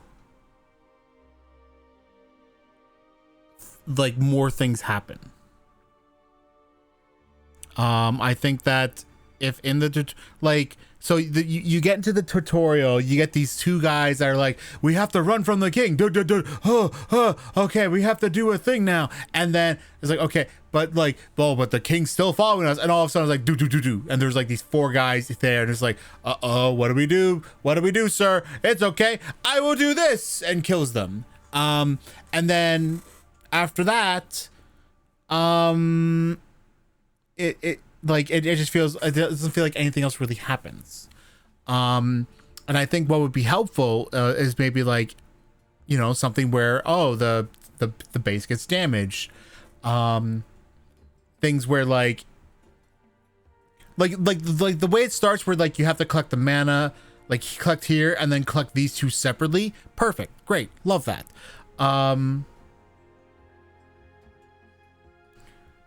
But I was a little confused when it came to, say, collecting here and drawing cards.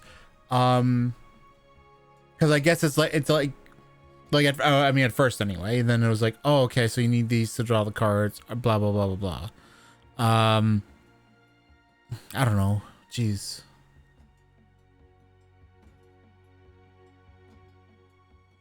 There is one thing though I can say. There is one thing. Can I get it? Okay, I can get it from here. Good. This. What's up with this? Game tab. What's up with this? It's kind of weird, don't you think? Like, not gonna, like, in their own, it's weird, but here, let me show you.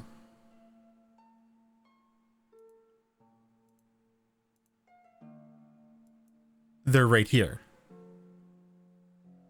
They're right here on the start screen options. Honestly, that was literally the only thing I wrote as a note the whole time. That was the only thing I wrote. Not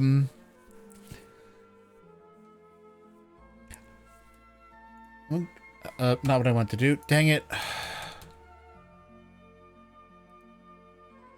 Hang on. This is not what I meant to do. Hang on. Quit the menu. I think another thing I would like to see out of it is so you have a tutorial for the Prophet. I think it'd be interesting if you had tutorials for each one, just to, so like players can get an idea of each of them and how different they are.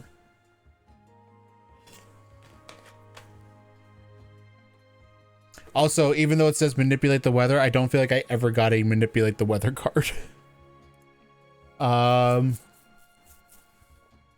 Is there anything else that I could think? Oh, sorry, I keep hitting my mic. I don't mean to do that. Hopefully I did not just screw up my sound some way. Let me know if I did, please.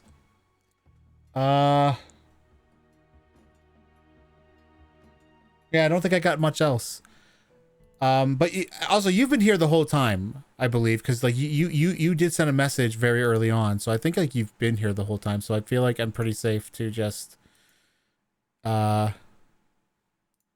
move on. I'm not going to be leaving a written feedback because you've been here, you've watched me play through it, and honestly at this point I don't even know what I would say, like legitimately. All right, let's get on to the next game then. Awesome. I'm glad, because it is interesting. It is an interesting game.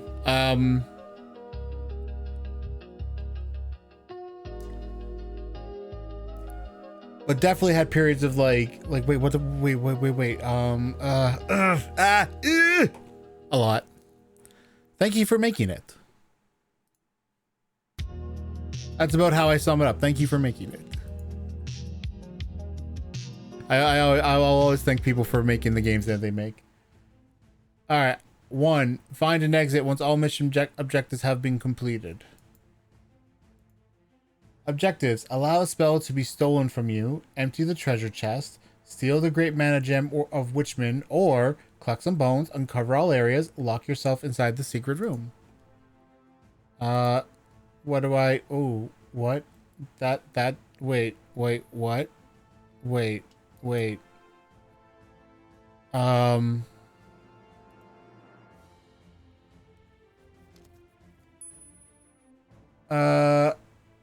Picked up the Book of Death. Picked up an invisibility spell.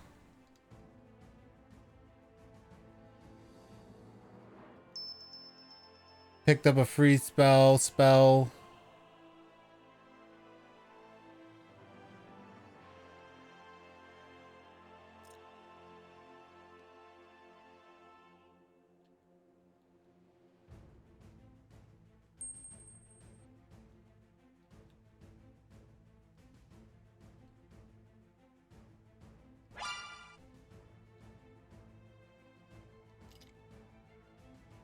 Get away from me. How do I kill you? How do I kill you? I pressed space and it did that. I pressed space again and it did that again. Okay. So I'm going to let's just refresh this. This is horrible. This is horrible. This is something you should never do as a developer. Ever.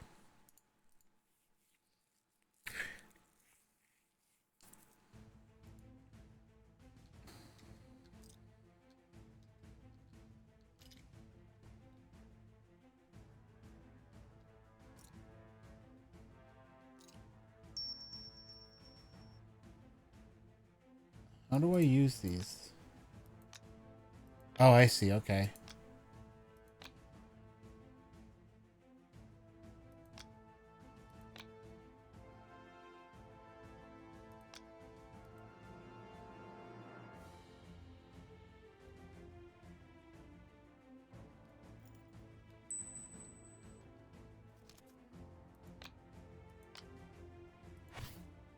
Oh, that's nice.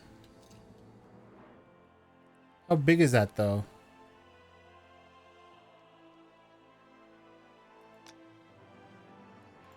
Uh,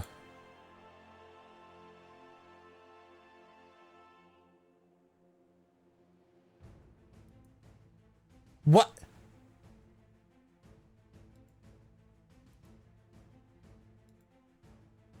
Okay. So first off, needs tutorial to explain how it works, how to play. If you press the what do you want to even call that? 2630, the 2630 button on the right. It says, "Congratulations, you successfully completed your contract." For some reason. Also, if you use the spell to reveal everything,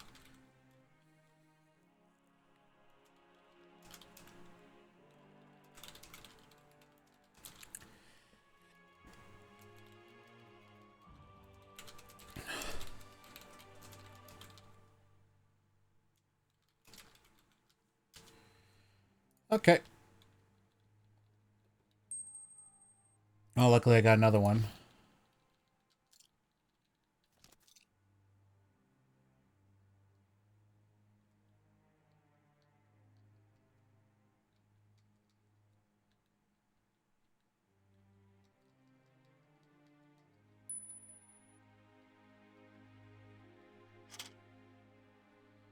Was a secret revealed?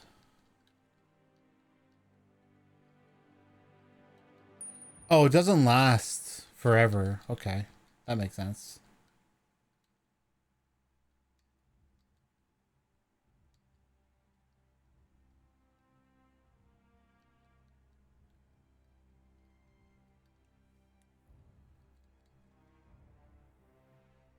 Oh.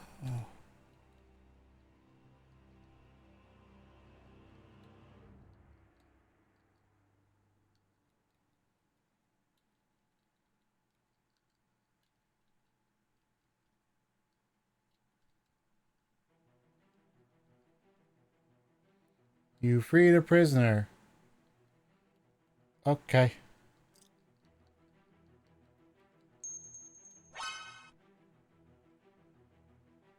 How do I make it go?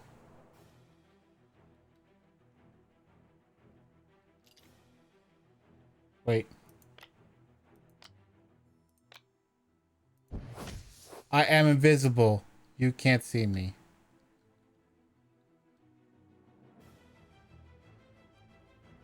I has key though.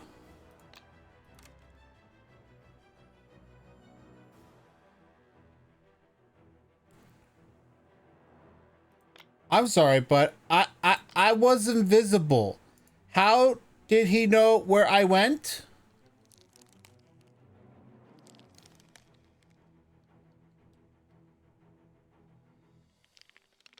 That was garbage. I was invisible. How did he know where I went?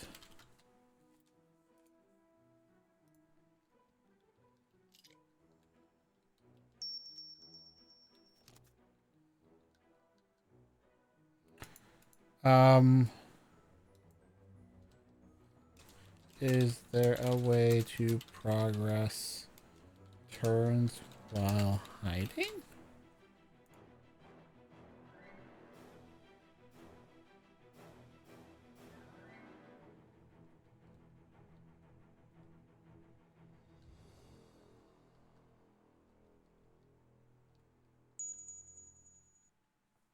Like, it tells me hidden, but I can't do anything. I can't stay hidden.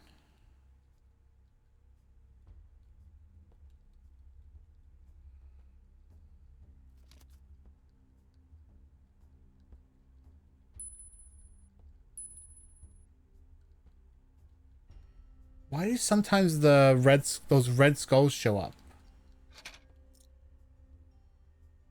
What does that mean? What does the red skull showing up above my head mean?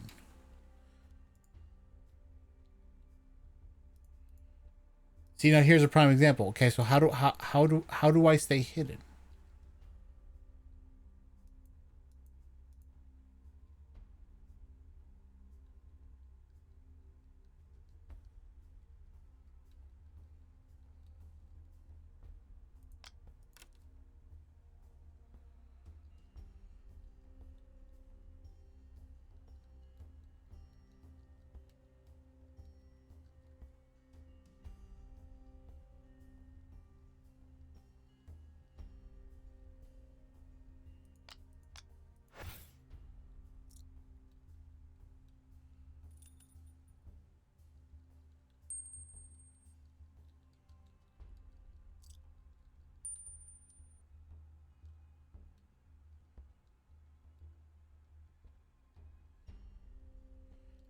I free a prisoner.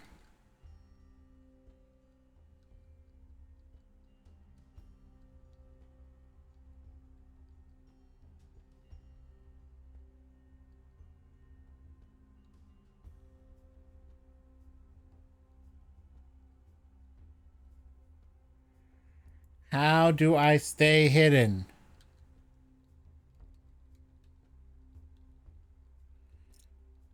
Like, if the idea is this is supposed to be like a stealth-based roguelike, there needs to be a way for me to stay hidden and but progress the turns. Right? Am I crazy? Am I a psycho?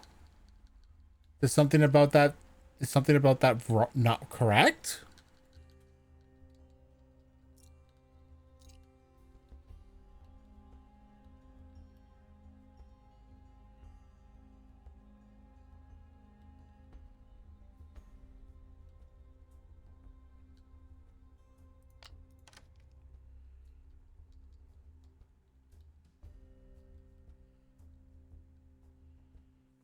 Collect some bones, collect some slime.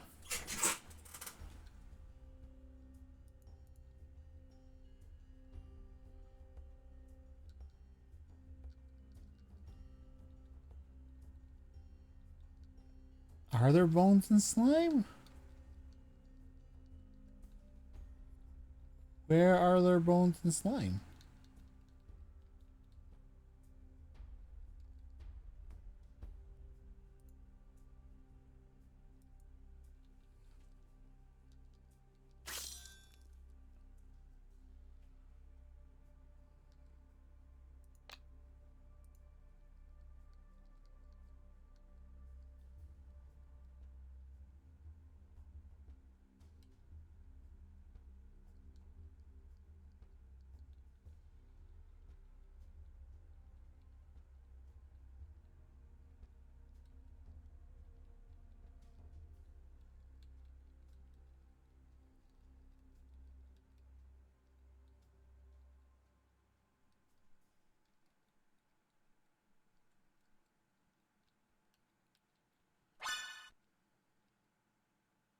Okay, so how do I...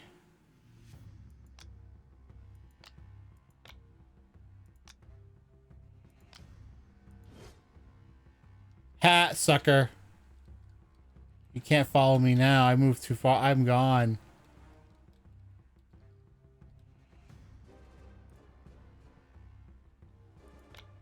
Read from the Book of Life. I don't know what that did. How about we read from the Book of Dreams? Okay, how about we read from the Book of Spirit? Secrets have been revealed to you. How about from the Book of Death?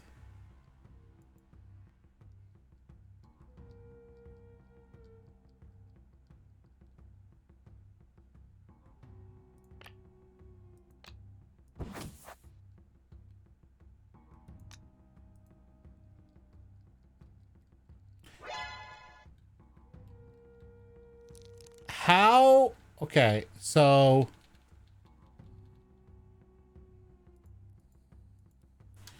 I tell I teleported away. How did he know where I went?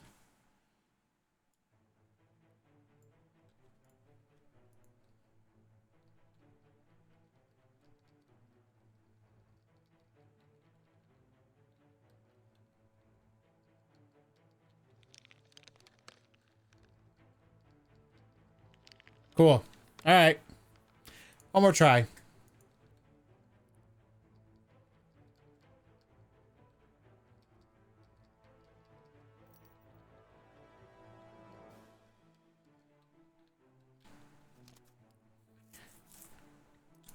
What? What do the books do? Do the books do?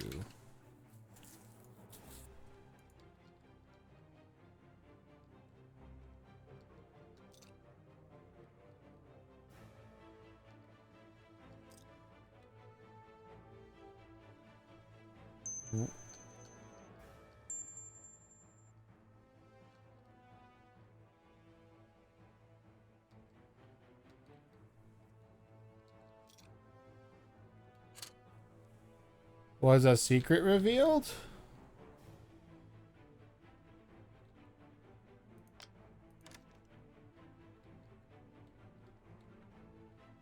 I picked up the enchanted skull of Yender. And the sacred Yender vase. Whatever those are. Okay. Unlock 2 things with lockpicks. But where do I get fucking lockpicks now? I still don't know where to find a bone.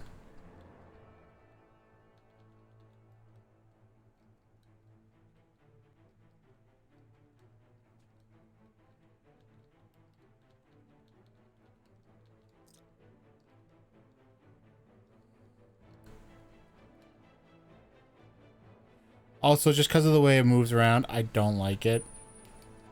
It like if it because of how it is, like you're going by squares, it jumps, and that's just never fun. Craft the bandage, craft the lockpick. Ooh, okay. So now I can make lockpicks, I guess.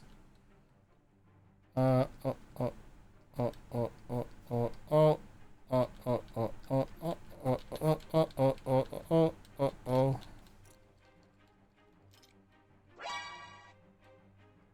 Well, it was nice knowing you guys. Now that the skeletons see me, I'm dead. Okay.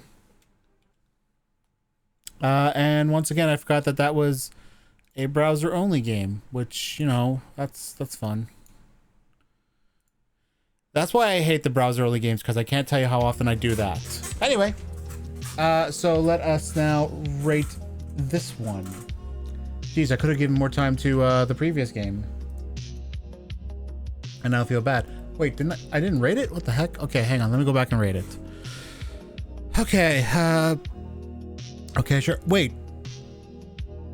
Was it possible to turn the camera? Was that something I didn't realize in your game, Astral?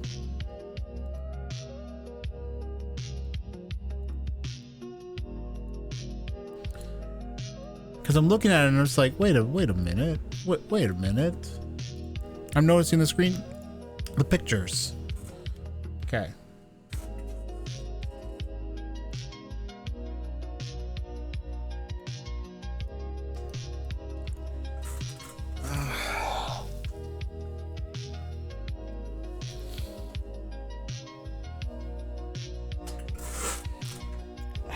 So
Uh...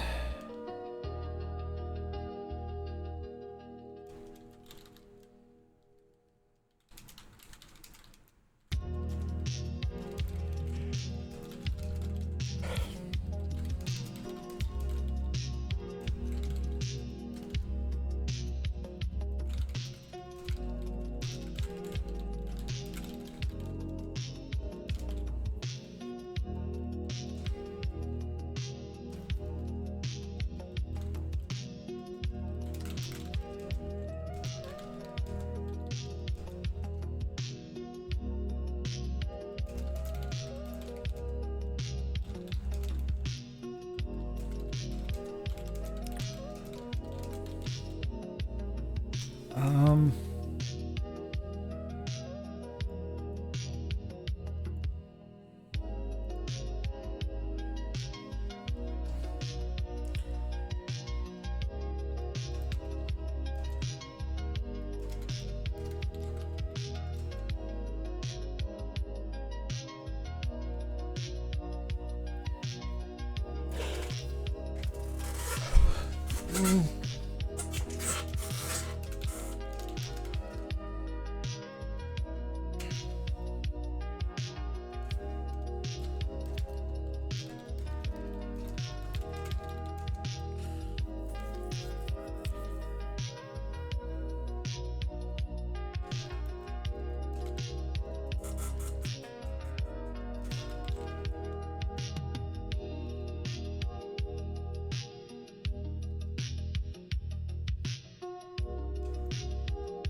Alright, that's a quick one. Unfortunately, I can't give that one as much time because I already had a handle of like what was going on.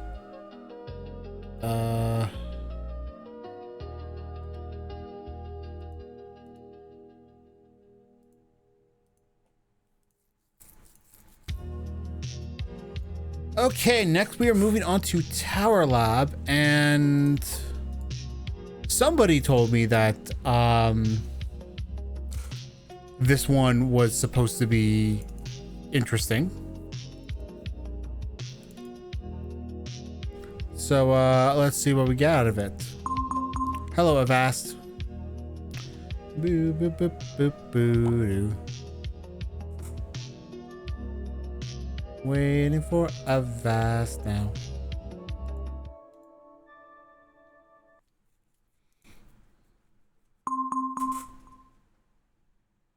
Did you just trigger again?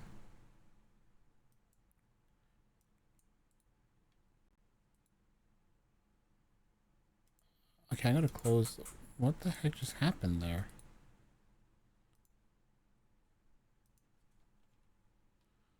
I can't even pull that up anymore.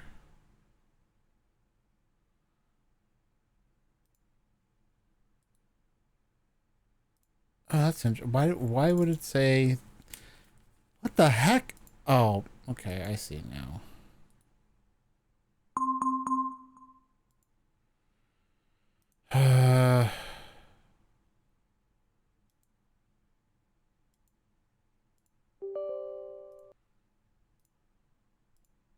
Put it back, you dummies. There we go. Okay. Quick check on the settings, graphics. Just a little adjustment. Never know when it could be good. All right, new run. Feeding the towers their morning coffee. Huh.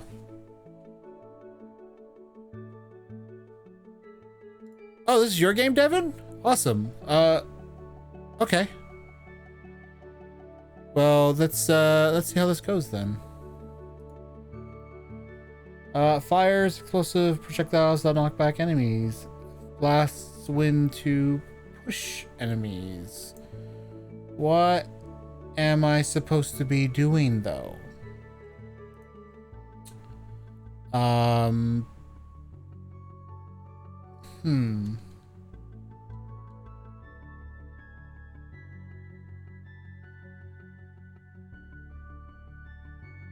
guess, wait, no.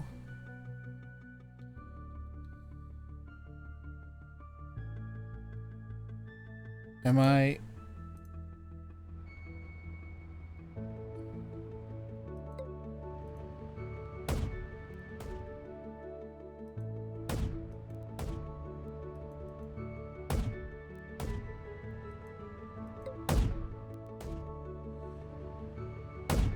Up.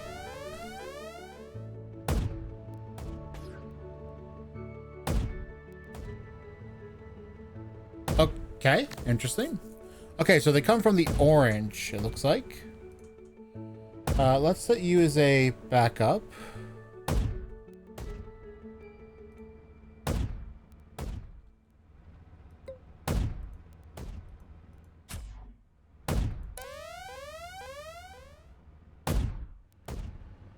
Jesus Christ. No, he got through.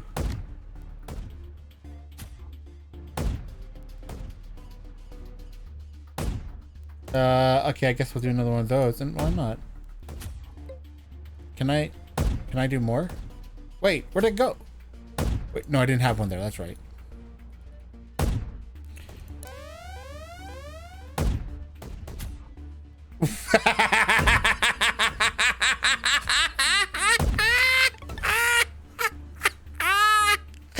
Oh my god!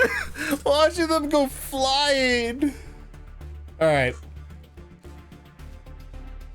Shrink towers only affect enemy units. Hang on. Mine tower deploys mines that detonate on contact. Gravity well tower creates a projectile that pulls objects into orbit. Shrink tower reduces object size and mass. Interesting.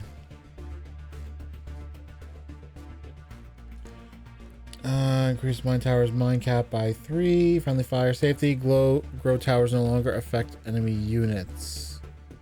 Wait, what? Wait, what? Wait, what? Wait, what? Wait a minute. Hold up a sec. What do you mean? What do you mean? Let's go to stage 2. What? Oh, okay.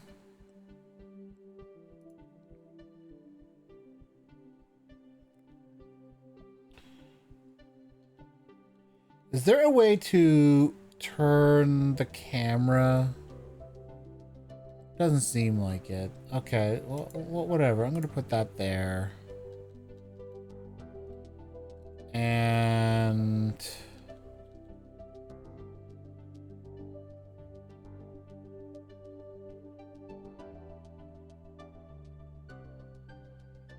okay, good to know. I'll put that one there. How about... And let's just see how this goes.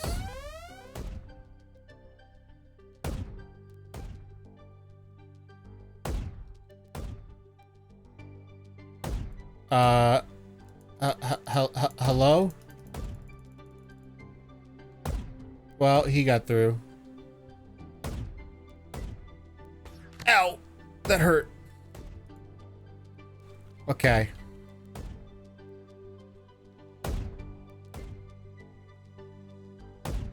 Wait a sec. Wait, wouldn't this be ideal like that? Yeah, yeah. Yes. I mean, it would have also been good there, but whatever, who cares? And then we'll put that one there, and how about you there? That one takes forever. Oh, I can move it. Oh, I can move it. Okay, let's put we'll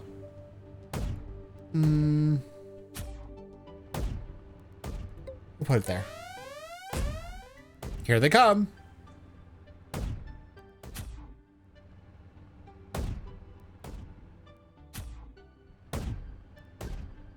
Uh-oh.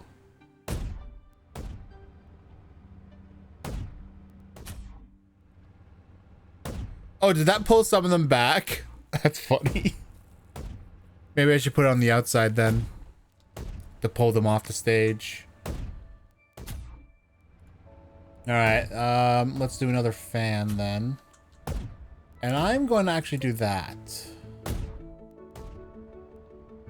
And then...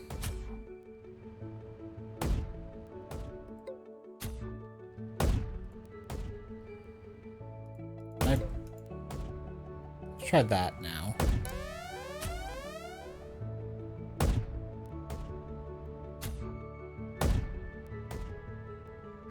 Oh my god, I freaking love watching them fly. Look at them go.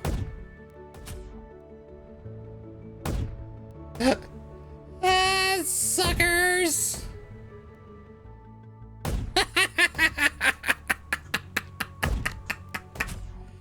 Alright, one more.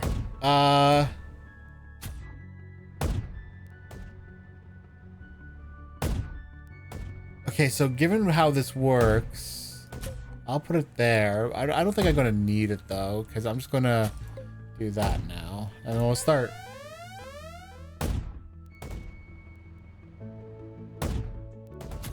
I don't know how this one works though. It doesn't seem to be doing a whole lot.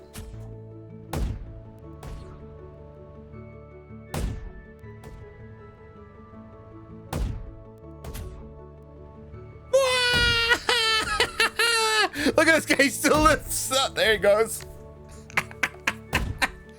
Oh my god, I actually really like this. This is fun.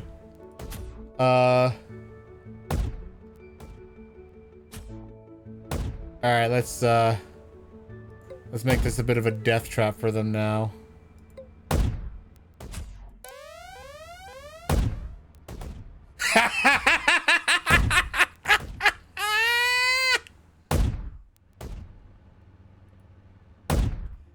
Why is that acceptable for me? Why can I, what the, please go away. Cursor? Hello? Are they all dead? Okay, cool.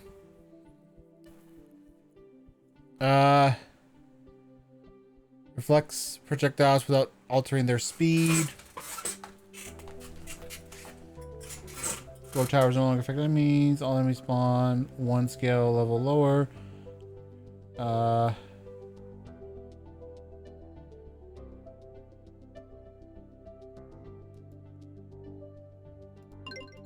I guess we'll do those two to try them out.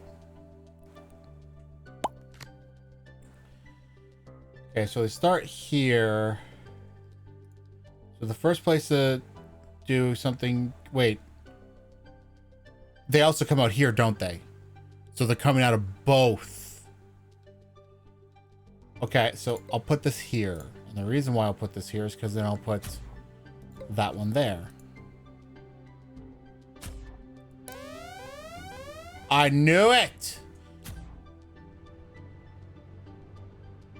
Oh, that affects that. Oh, interesting. Oh, uh-oh. Uh-oh. Guys. Uh-oh. Oh, shit. Oh, no. Oh, that's not good. I made a mistake. Round, can you end? What's going on? Round, please end so I can... Okay, there we go. Okay, so, this was not a good idea.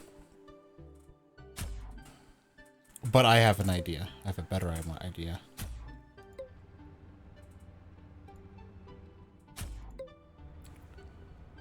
All right, here we go.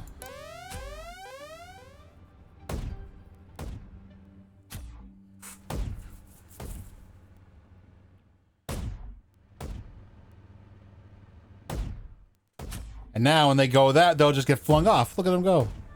Uh-oh, wait. More of those are getting through than I expected. Oh, shit. Oh, no. Oh,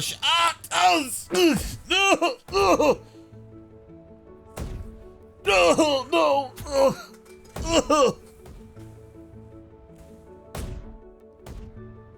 Really? That's interesting.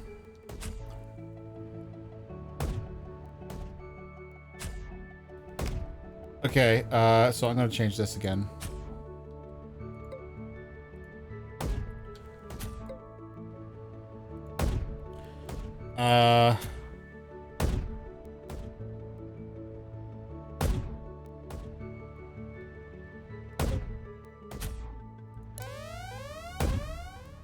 I love watching them knock each other. They just come flooding out and some of them are like, oh no!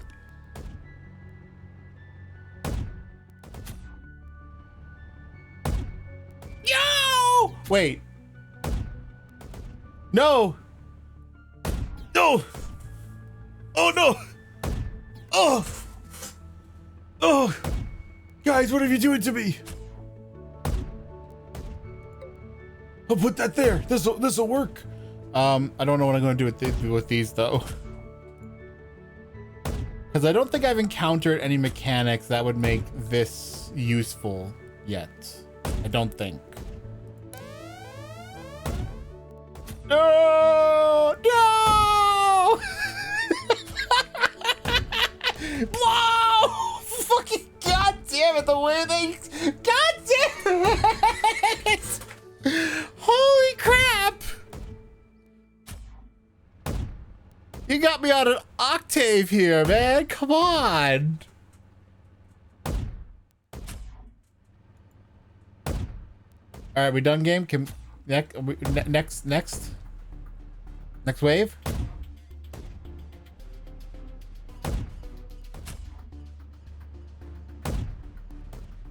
Oh, I do see there's like there. Okay, cool. I do see that now. All right. Well, only one thing for it then.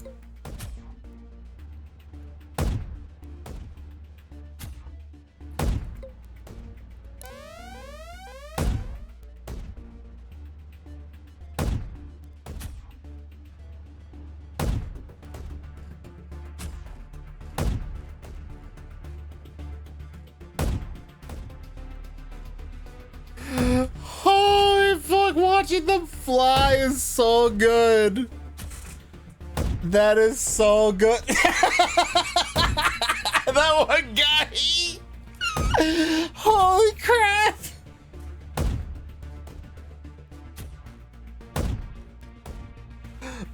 Oh, it's so good. Holy crap. Somebody had recently posted and told me that this game was supposed to be really good, and I understand why now. they knew what was going to get me.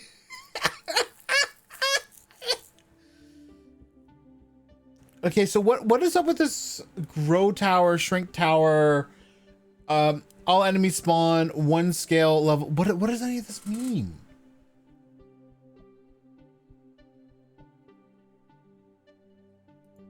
Okay,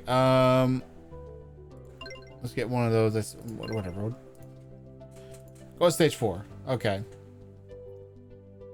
Teaching allies not to shoot. Teaching towers not to shoot allies.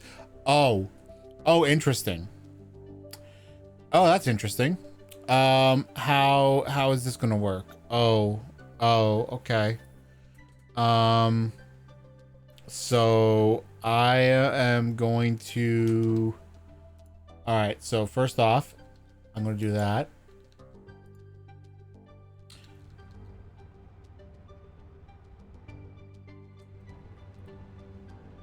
I'll also do that, and that's probably all I can do. And I have to just hope to hell that they're not too excessive. Oh, wait, that plan's not going to work. Okay, no, that was not going to. Oh. No, please don't kill me. No. Okay. So that was a colossal failure. That's okay. We can correct. We can correct.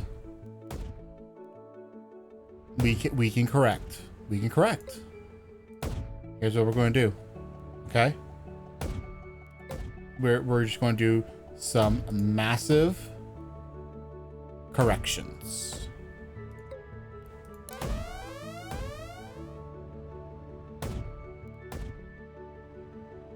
Really?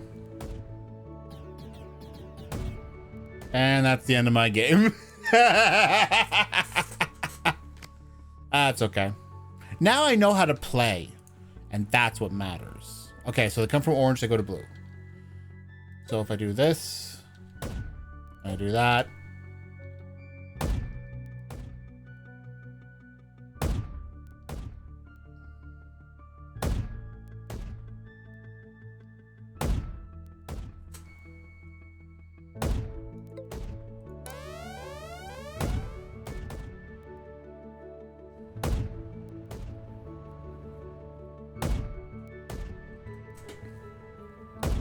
It's okay.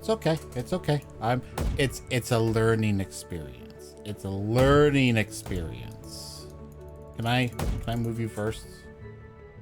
It's a little finicky. I will say it does seem to be a little finicky when I'm trying to like grab it. You know what I mean? Sometimes. And then sometimes it's like, oh, not a problem. Oh, yes, sir. Well, you can pick us up right now, sir. Yes, sir. Right away, sir. Oh, wait. Hang on. No. Grab that one.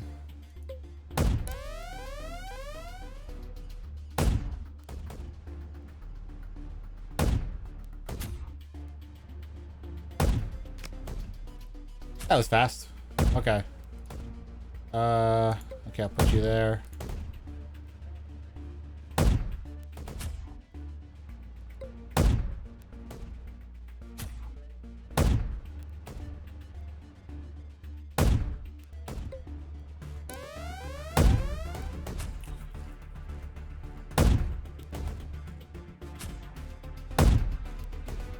I can already think of a couple of things that I would want to have in this. The first thing is max scale enemies are now worth 2x matter. Shrink enemy towers only affect enemy units. Grow towers now increase scale level by 2 instead of which 1. Reflects projectiles without altering their speed. But I think I don't think I want any of these. But I kind of need to have more. Okay, I'll get one more kinetic. Okay. So one thing I would like to see, I can already say up front, is that when you hit, like, instead of them like always firing, I'd rather it be they don't fire, and then you hit start wave. That's when their timers start. That way you have the, like, that way, like, they're starting when the match starts. Because otherwise, like, they can just, like, if you time when you hit start wave really badly, they can, like, run past, like, a lot of your defenses very quickly. I'm gonna do what I did here again, which was this. Oh, wait, why can't I was like, well, yeah, why can't I put that down? No! No! Oh, they survived! These guys, oh, two of them survived. Oh, they're going back through it. Will they make it? Will they make it? No, they will not. Off they go into the darkness. Okay, deploys mines that detonate on contact. So I guess a good place to put them would be, oh wait, hang on a sec. Escape. What if I put this? I'm not going to, but it's a what if. What if I put this here and then the fan here to keep them away? If this pulsed faster, it would be more useful, I think. I want to try the mines though.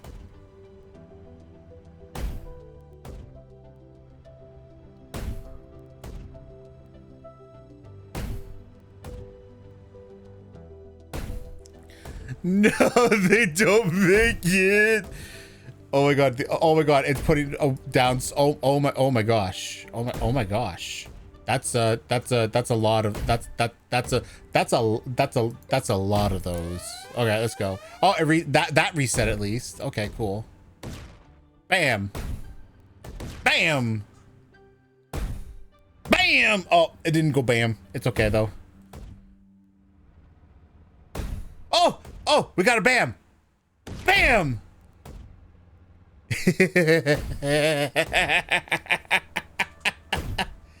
All right, and I did this last time. I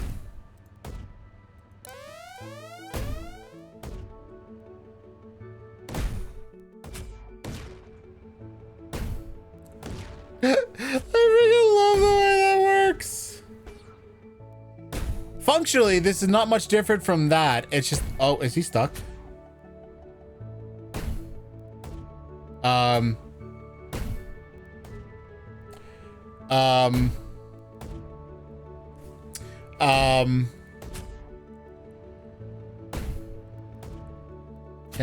Okay, so there's no way to learn about scale yet. Every projectile / enemy has 10 scale levels. Bigger enemy units deal more damage, are worth more to kill, but also weigh more. Bigger projectiles are heavier and have stronger explosions.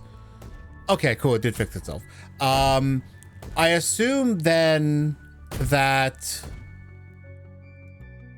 when it comes to the bigger enemy, the smaller enemy thing, that hang on, let me read this again. I assume that, like, say the fan can't push them as hard if they're heavier. That's what I would assume anyway.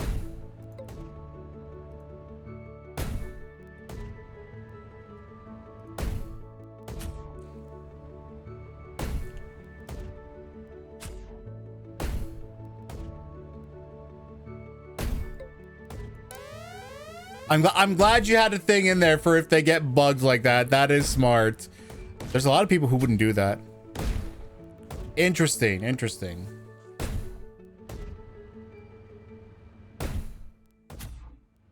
I freaking love watching them fly. Oh, there he goes! Into the darkness with you.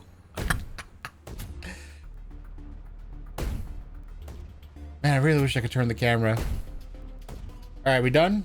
Or is one of them glitched out somewhere or something?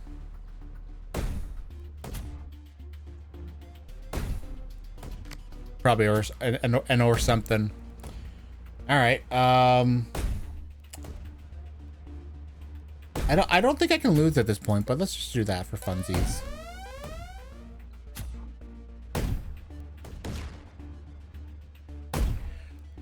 Okay, I didn't know. I just noticed something. So, oh. He got through. Okay, interesting. Cool. Good job, buddy. You did it. So I just noticed something. So when they all come flooding out, the ones on the front get a momentum push, and until they go around a corner, they maintain that momentum. And that's why they're sometimes able to, like, it seems like they can dash through, like, if you put a row of things there. Anyway, let's get another one of those.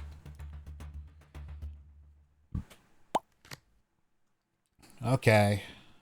So we'll do the same thing we did last time here. But this time, we're going to do that.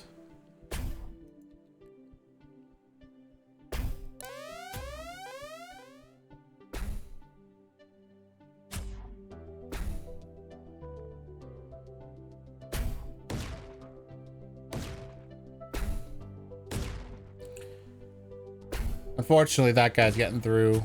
Oh, did he get launched over there? Oh, that's so good. That's funny. Damn. You know, these stragglers can't catch a break, it seems. Oh my god. Oh my god, he went high. Where'd he go? Where did he go? Holy crap, that was amazing. All right. All right,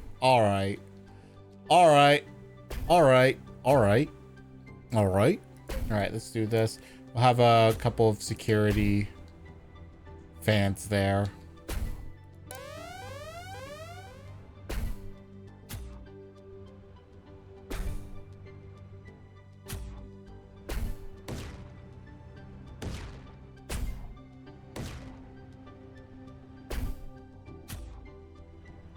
All right, a few are getting through, but that's no big deal because there is a fan there as long as it doesn't get so poorly timed. No, you...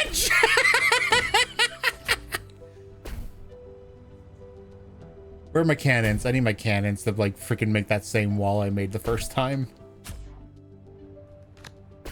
There's a cannon. There we go.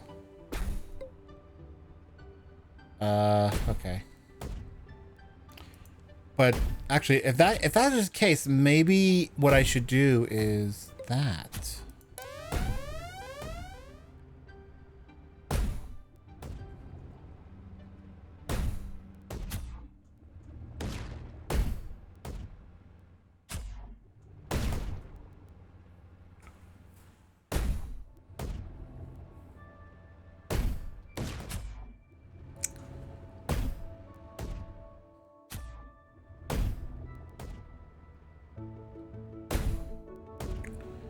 Okay, I'm also thinking of a couple of other things as I'm watching this that I think might be useful.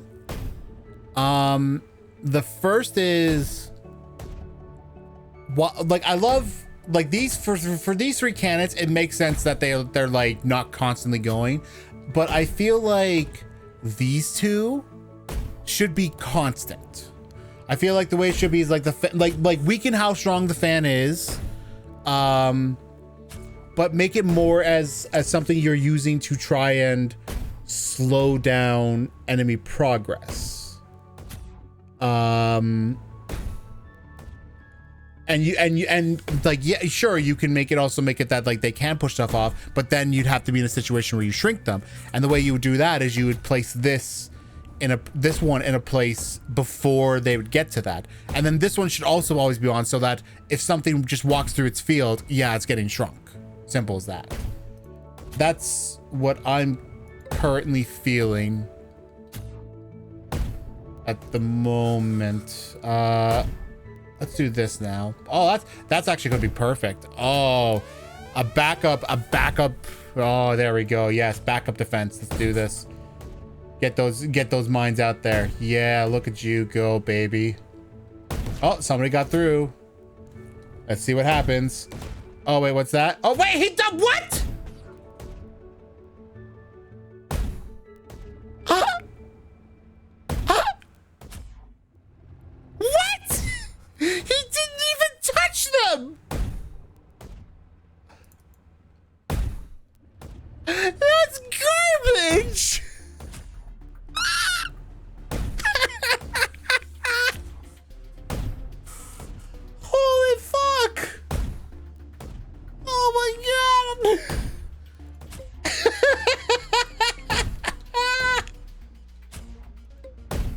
I guess I'm putting them there now.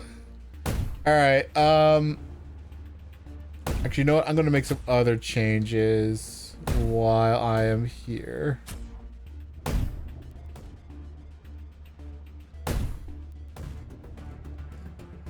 Actually, you know what? No, I'll keep it. I'll just do that.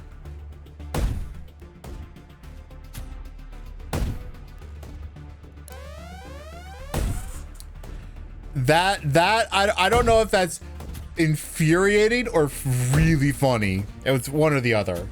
There's no in between though. Man, they went flying. Look at them go. Let's zoom out and see this. Wow. Oh, he survived. Somebody survived somehow. All right, buddy, you got this. You can make it. I believe in you. Just don't get hit. Nope.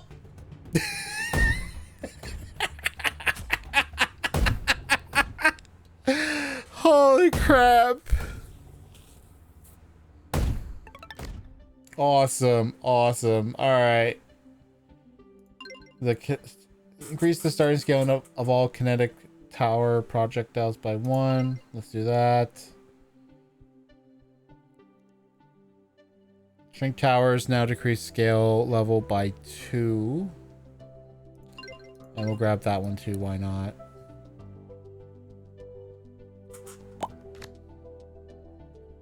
All right, here we are. The place that screwed me over last time.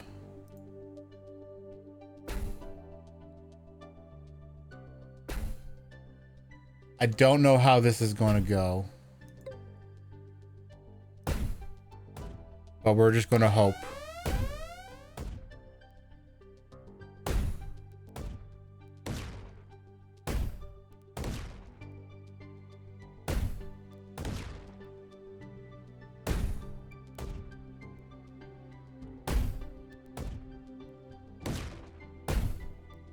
All right, that kind of worked. Unfortunately, it doesn't work the way I would like it to, so I will move that because I forgot that you can't, like, they'll start turning before they get into that middle square. All right.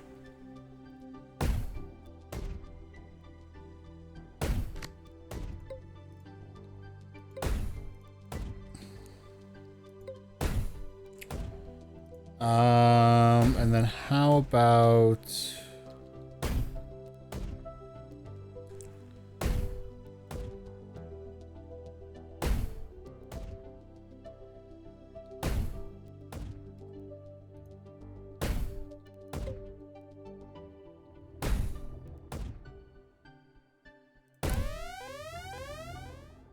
oh, I did see them shrink.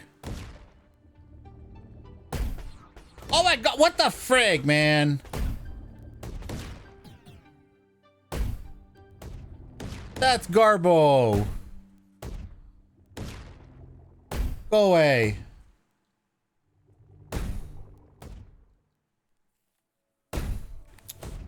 Man.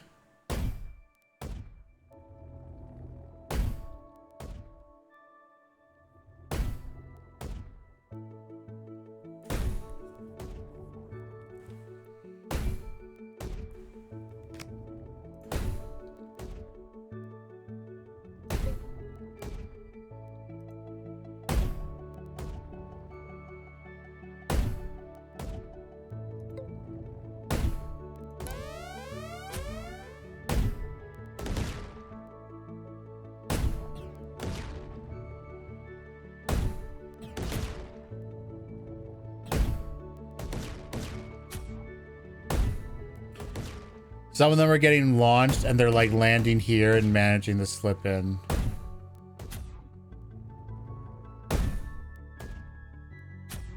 Bye, buddy.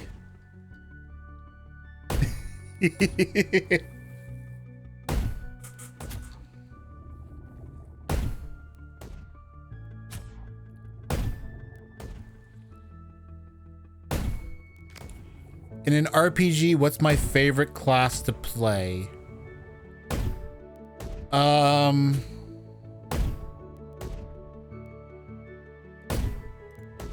So I will say up front, I normally play healers.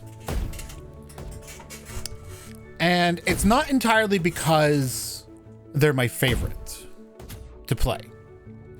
It's because of the type of person I am. I am the type I am the type of person who always wants, yes, because it's needed. I'm the type of person who wants to help people. I'm the type of person who, you know, wants to like make sure everything goes smoothly. And healers are one of those jobs where it's like it's a needed thing.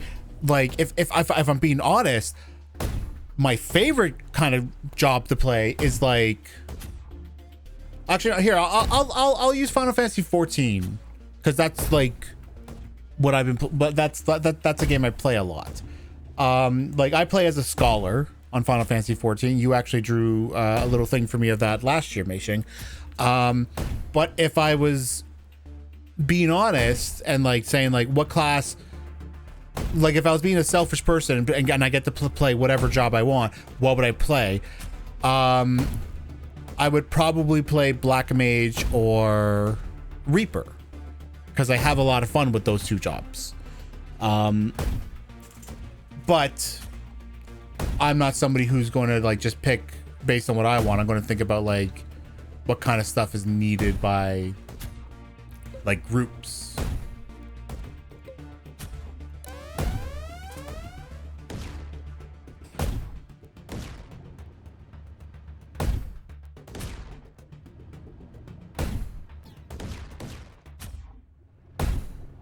I definitely need to get another cannon here.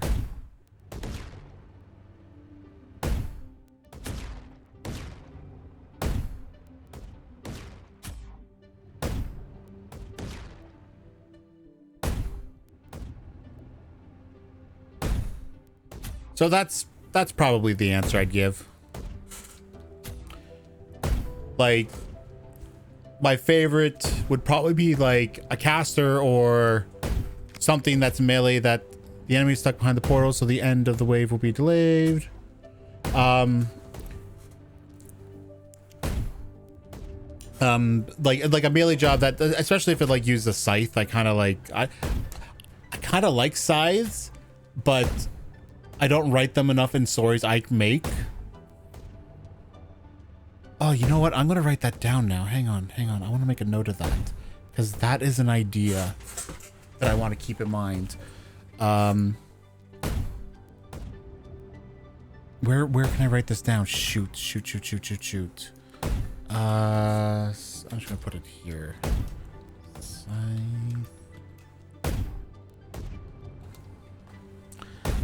All right, I wrote that in a way that I'll understand it. All right, next.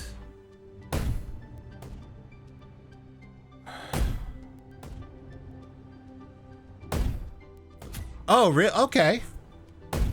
That sounds cool. Awesome, go for it. All right, we'll do that.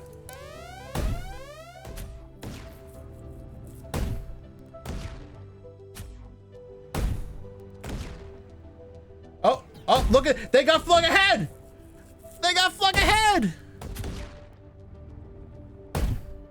Ah, I see. Interesting. Oh, okay. Yeah, in that case, definitely the healer fit would be best for me. Because one of the main reasons I do the things I do for these events is because, you know, I want to help people. And healer fits that best. All right, what do we got? Max scale enemies are now worth 2 times matter. Increase the starting scale of all mines by 1. Grow towers no longer affect enemy units. So I haven't had a grow tower. I haven't encountered that yet. But also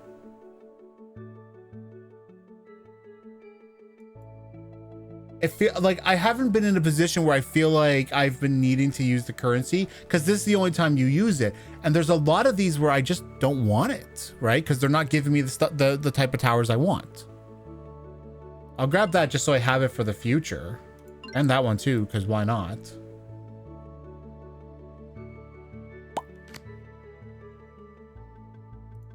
Oh, what the? Oh, what the? Okay, so first and foremost, I'm assuming the enemies will not go through here. They will go around.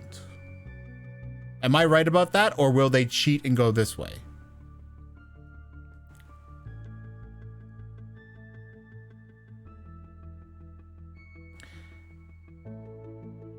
Yeah, they will not go through a top path. Okay, good. Yes, that's true. But I feel like if you're doing some promo thing, that's if what you're doing is what I'm thinking you're going to do, I'd rather just stick to that, to like just healer.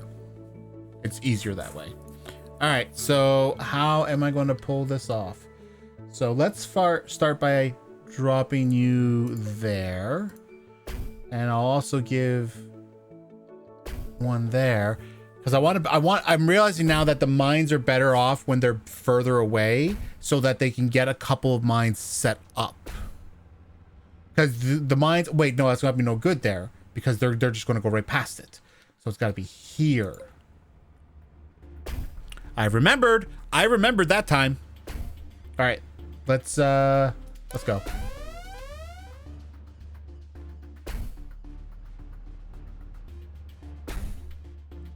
Cause see, now I got three of them set up, and bam, bam, bam, bam. Oh, one got through. Nope. Nope. Nope. More got through. No. You jerks. I definitely need a backup too. Okay. So let's do this here now. And we'll do another fan here as a go away thing.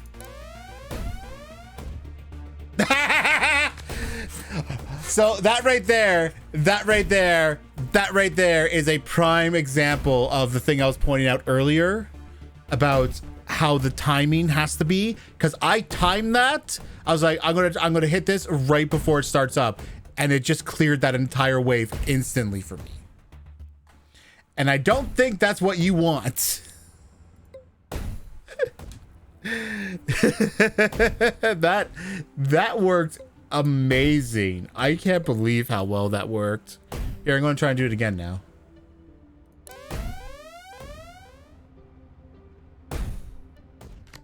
I don't think that's what you want happening.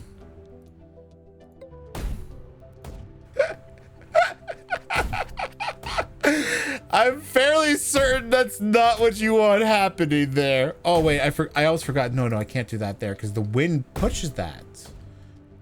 Okay, so then I gotta change this. How do I want this to be then? I guess there, sure, why not? And I will take this and we'll just throw that there. All right, here, we're going to do it again. Ready?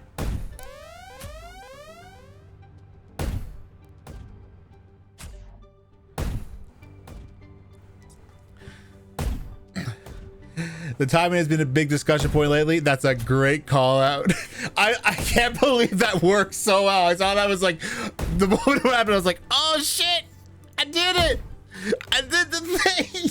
Yes. All right. All right, I guess I'll put you there.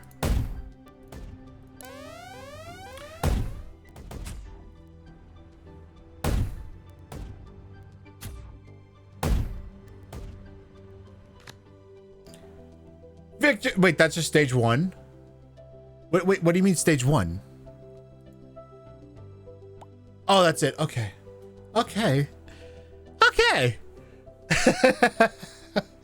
Oh my gosh, that was fun. I loved watching those little guys just go flying. That was so fun. Okay. That's not correct. What's it's saying that you beat level 1 is not correct. Okay, so here's what I'm thinking. When it comes to the shop stuff, I think because you get so much, like as you saw, like I had a lot of money and wasn't really using it. I think what you could do is to create like a temporary item shop. And by that, what I mean is like when you're in the level and you're trying to figure out how to set things up, you can go to the temp item shop and you can get items that only work for that level or for that wave. Right? So now it's like a thing where like when you're on the first wave and you only got one item, right? Now you can throw more enemies at them because the expectation is no, you want to use some of those temporary items to get through the first couple waves.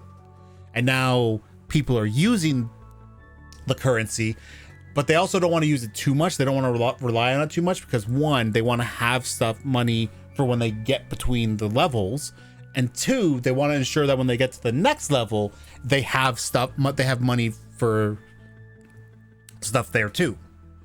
So that could help you out. I think that could be a good way to look at that. Unfortunately, there's so many games I can't possibly wish list them all. There's so many games. Okay, let's this is gonna be super quick because all I have to do is rate it. Because you've been here the whole time, Devin. You've been here in every single stream. So let's just give it a rating and we'll just move on. Fantastic work. Absolutely love it. Adore it. 10 out of 10. Next is Warlord Wheels, a prototype. It says this was another game I can't download. So hang on, let's read this. I'm glad it's been helpful for you. It's always my hope that, and the reason I want to, like, one of the reasons I want to make sure every game gets like streamed is because I want to ensure that like people get that experience of watching somebody else play their game. Because there's a lot of people who have always said that like watching somebody else play their game teaches them so much, because when they develop the game, they always have like all these, they know how the game's supposed to go. They know how they're supposed to play it. And then they watch somebody else play it and they're like, wait, that's not what you're supposed to do. Wait, that's not what you're supposed to do. And they see other people do things that are completely different. And knowing that is what helps. Because then when you see what other people do, right, then you can pick up on like things you never considered, so bugs you never considered that could exist. You then can like realize, oh, if I want to push people towards the gameplay I'm after, I need to like counter them doing that thing or this thing or so on and so on, right? Okay, you and your buddy Gunner owned a sweet buggy, and now you want some sweet military hardware. Gotta find those supply trucks and get that loot. Watch out for the cop commander. He owns this land. Accidental bugs. That should be a thing. Well, I feel like all bugs should be an actual monster you squash.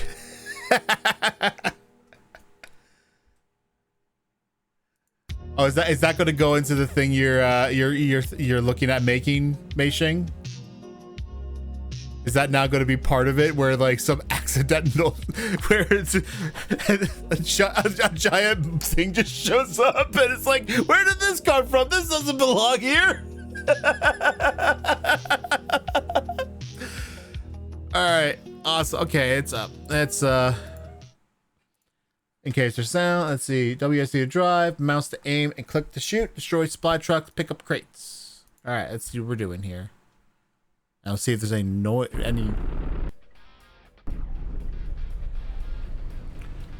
Our buggy is awesome. I'm itching to give it a real test.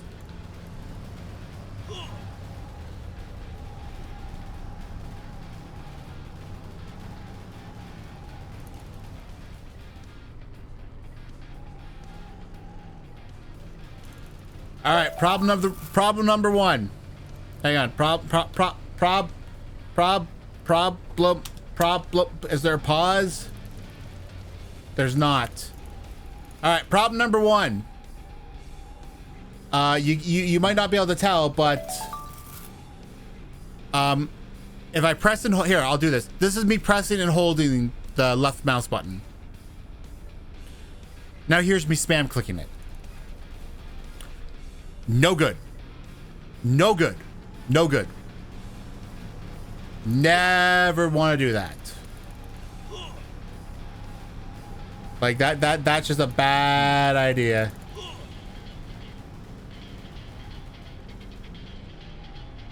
Can I turn the camera? No? Okay.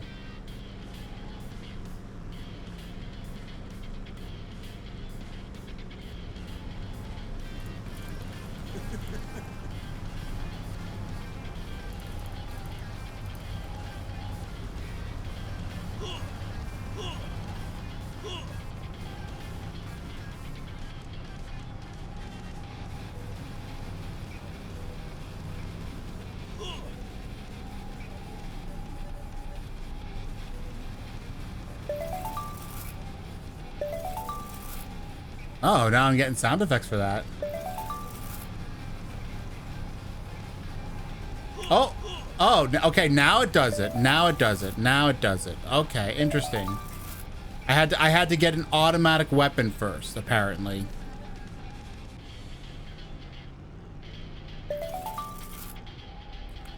Although I really wish I could turn this camera.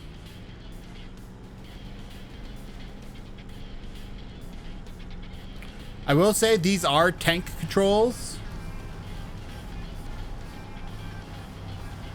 which isn't bad because I mean it just generally makes sense because it is a vehicle.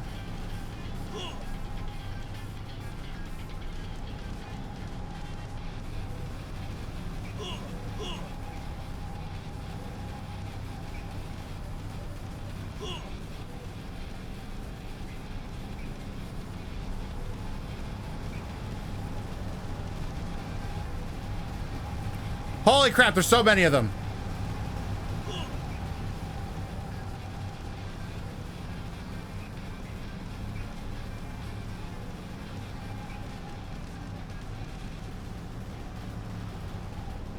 There's so many of them, I'm not even paying attention to where I'm going. I'm just like focused more on shooting them.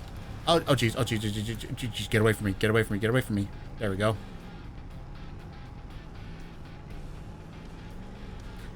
And I'm just like, I'm focusing on aiming and letting the game just drive me wherever it.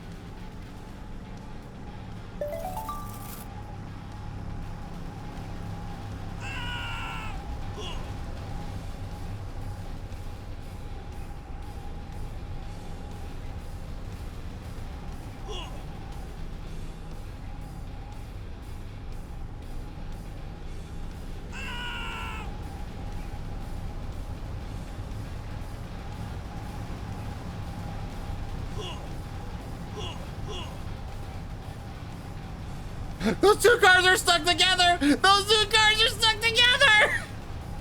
Holy crap! Uh-oh, hang on. I'm about to die. Hang on, I'm about to die. Okay. Just get this guy, just get this guy, just get this guy, now this guy, and doodaloo. Those two cars were stuck together. Those two were stuck together. They were on top of each other.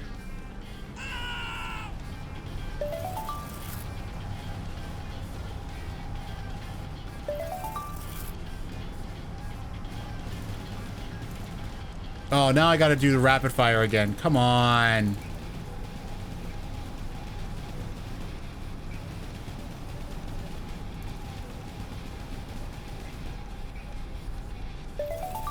That's gonna be pain on my hand now.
It's funny how the vehicles I'm after. Okay, but how is this different than what you had gave me before? Wait. Now you took that away from me. What?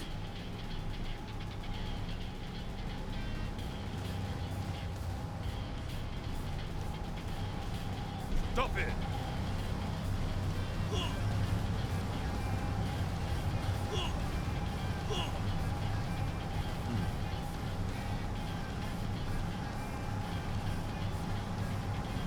Well, that was Commander Cop after me. Or the Cop Commander, whatever. One or the other. I don't know. I'm going to go with Commander Cop. Because something about Commander Cop sounds funnier than Cop Commander. I don't know why. Cop Commander sounds like just a commander. A cop who is... Cop Commander sounds like a cop. A commander of the cops. But Commander Cop sounds like a commander whose name is Cop.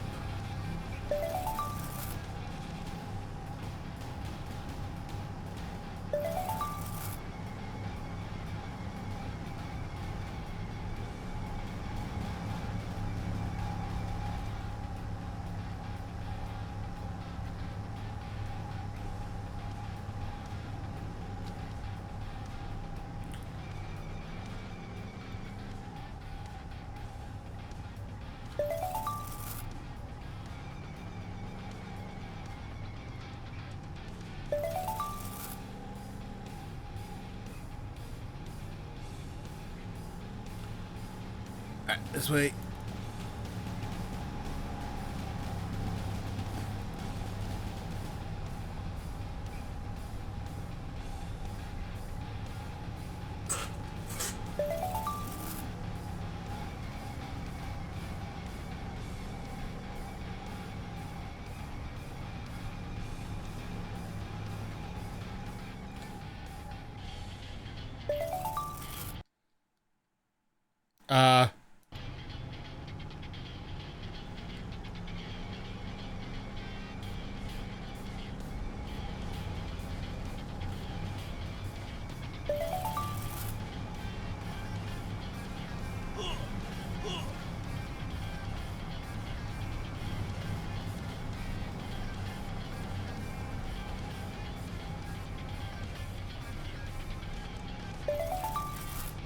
I would like to point out the whole concept of this game is I'm literally like, me and my buddy were like, hey, we made this buggy, let's go steal shit from the military.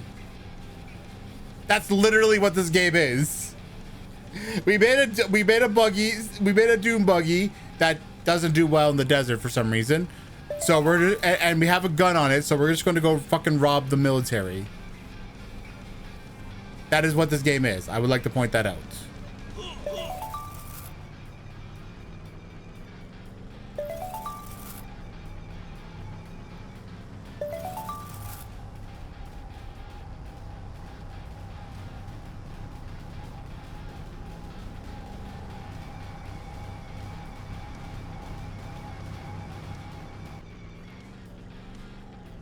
Stop it.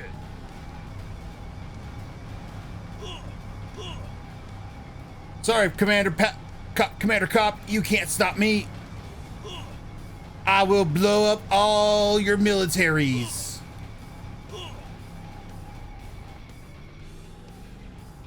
And there's nothing you can do about it. Alright, well, I just got a weapon downgrade. Cool.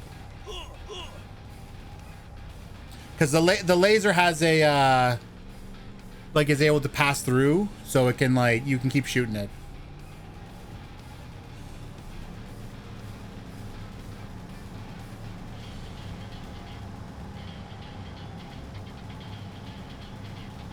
Stop it.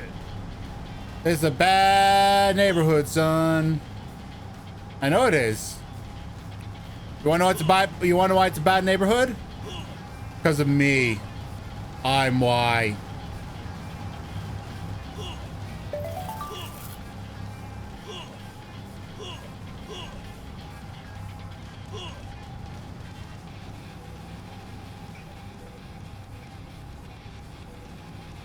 I'm the reason it's a bad neighborhood.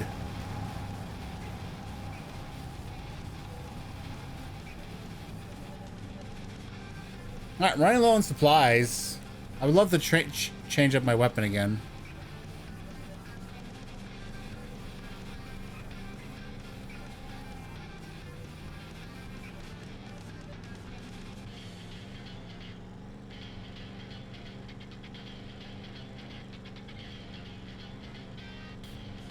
I have to remember tonight to give my hand some treatment. Because,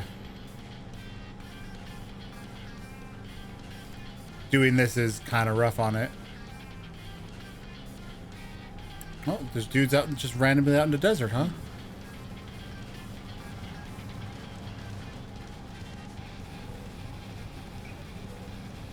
Stop it!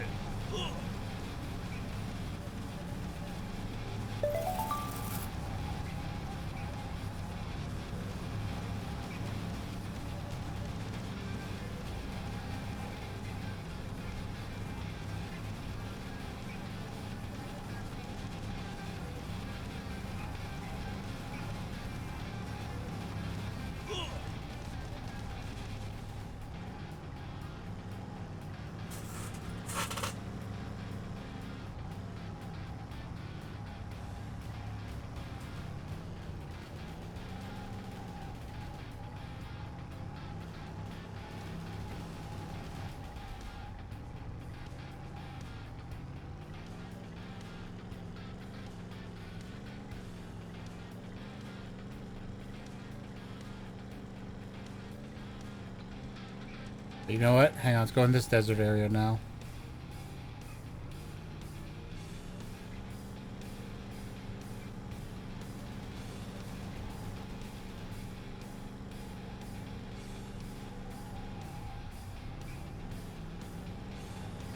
Now we go this way. Oh, I found somebody. I blow you up. I blow you up.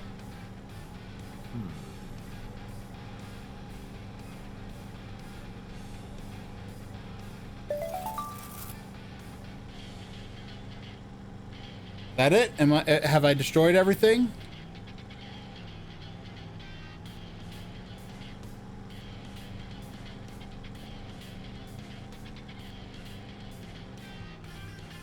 Do I get to do my boss fight with Commander Cop?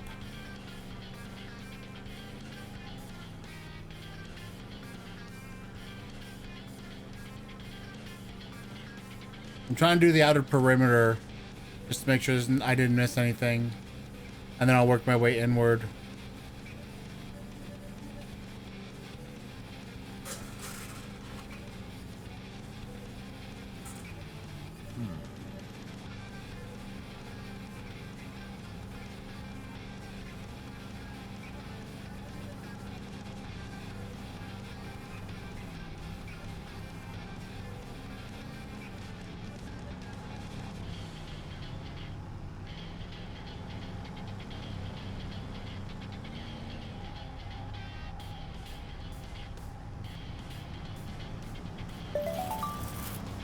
Oh, I found trouble.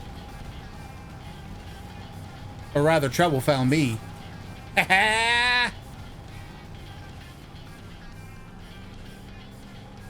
right, let's go over here now.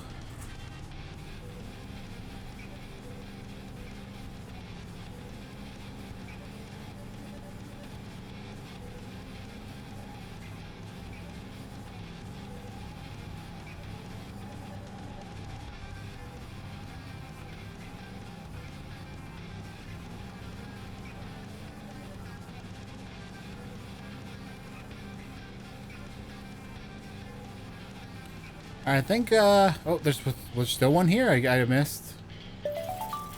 Okay.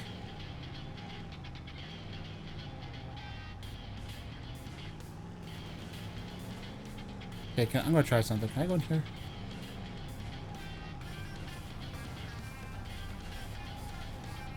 Let me in. Let me in. Nope, okay.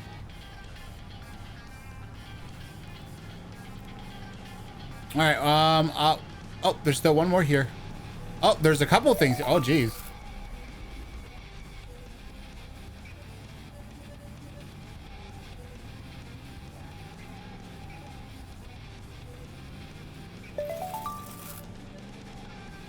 How much stuff is there to like get? Because I feel like I've gotten everything at this point.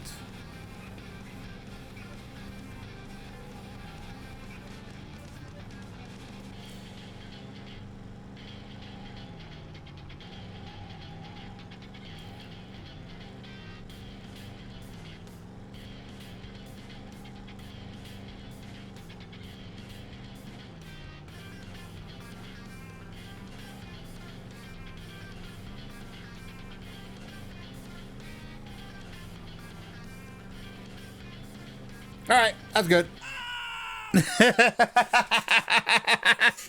All right, that was fun. Interesting to say the least.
Okay, that's another game down. Okay.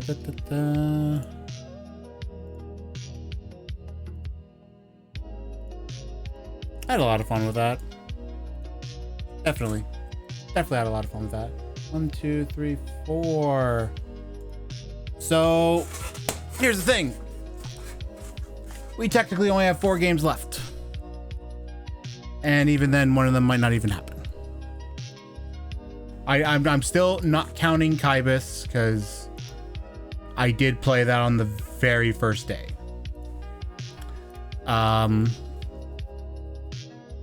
So I'm actually going to wrap this stream up early because I don't know how long these games will take. And if there's not something done to make it that we can play Ragnarok Survivors, I'll just use that time to replay Kybus at that point. That's what I'll do. Yeah. So that's going to be the plan. So the next stream for Feedback Quest will be on Saturday. Otherwise, I'm doing my normal group of friends stream tomorrow. So if you have not seen that, consider coming on by. It's actually a great time. We play games. It gets really silly. I cannot wait. I cannot wait for Tito to end up watching one of those streams and he comes in with the shit he says and I'm just gonna start saying it. My friends are gonna be like, what the fuck's going on? Oh, it's gonna be great. All right, I'm done.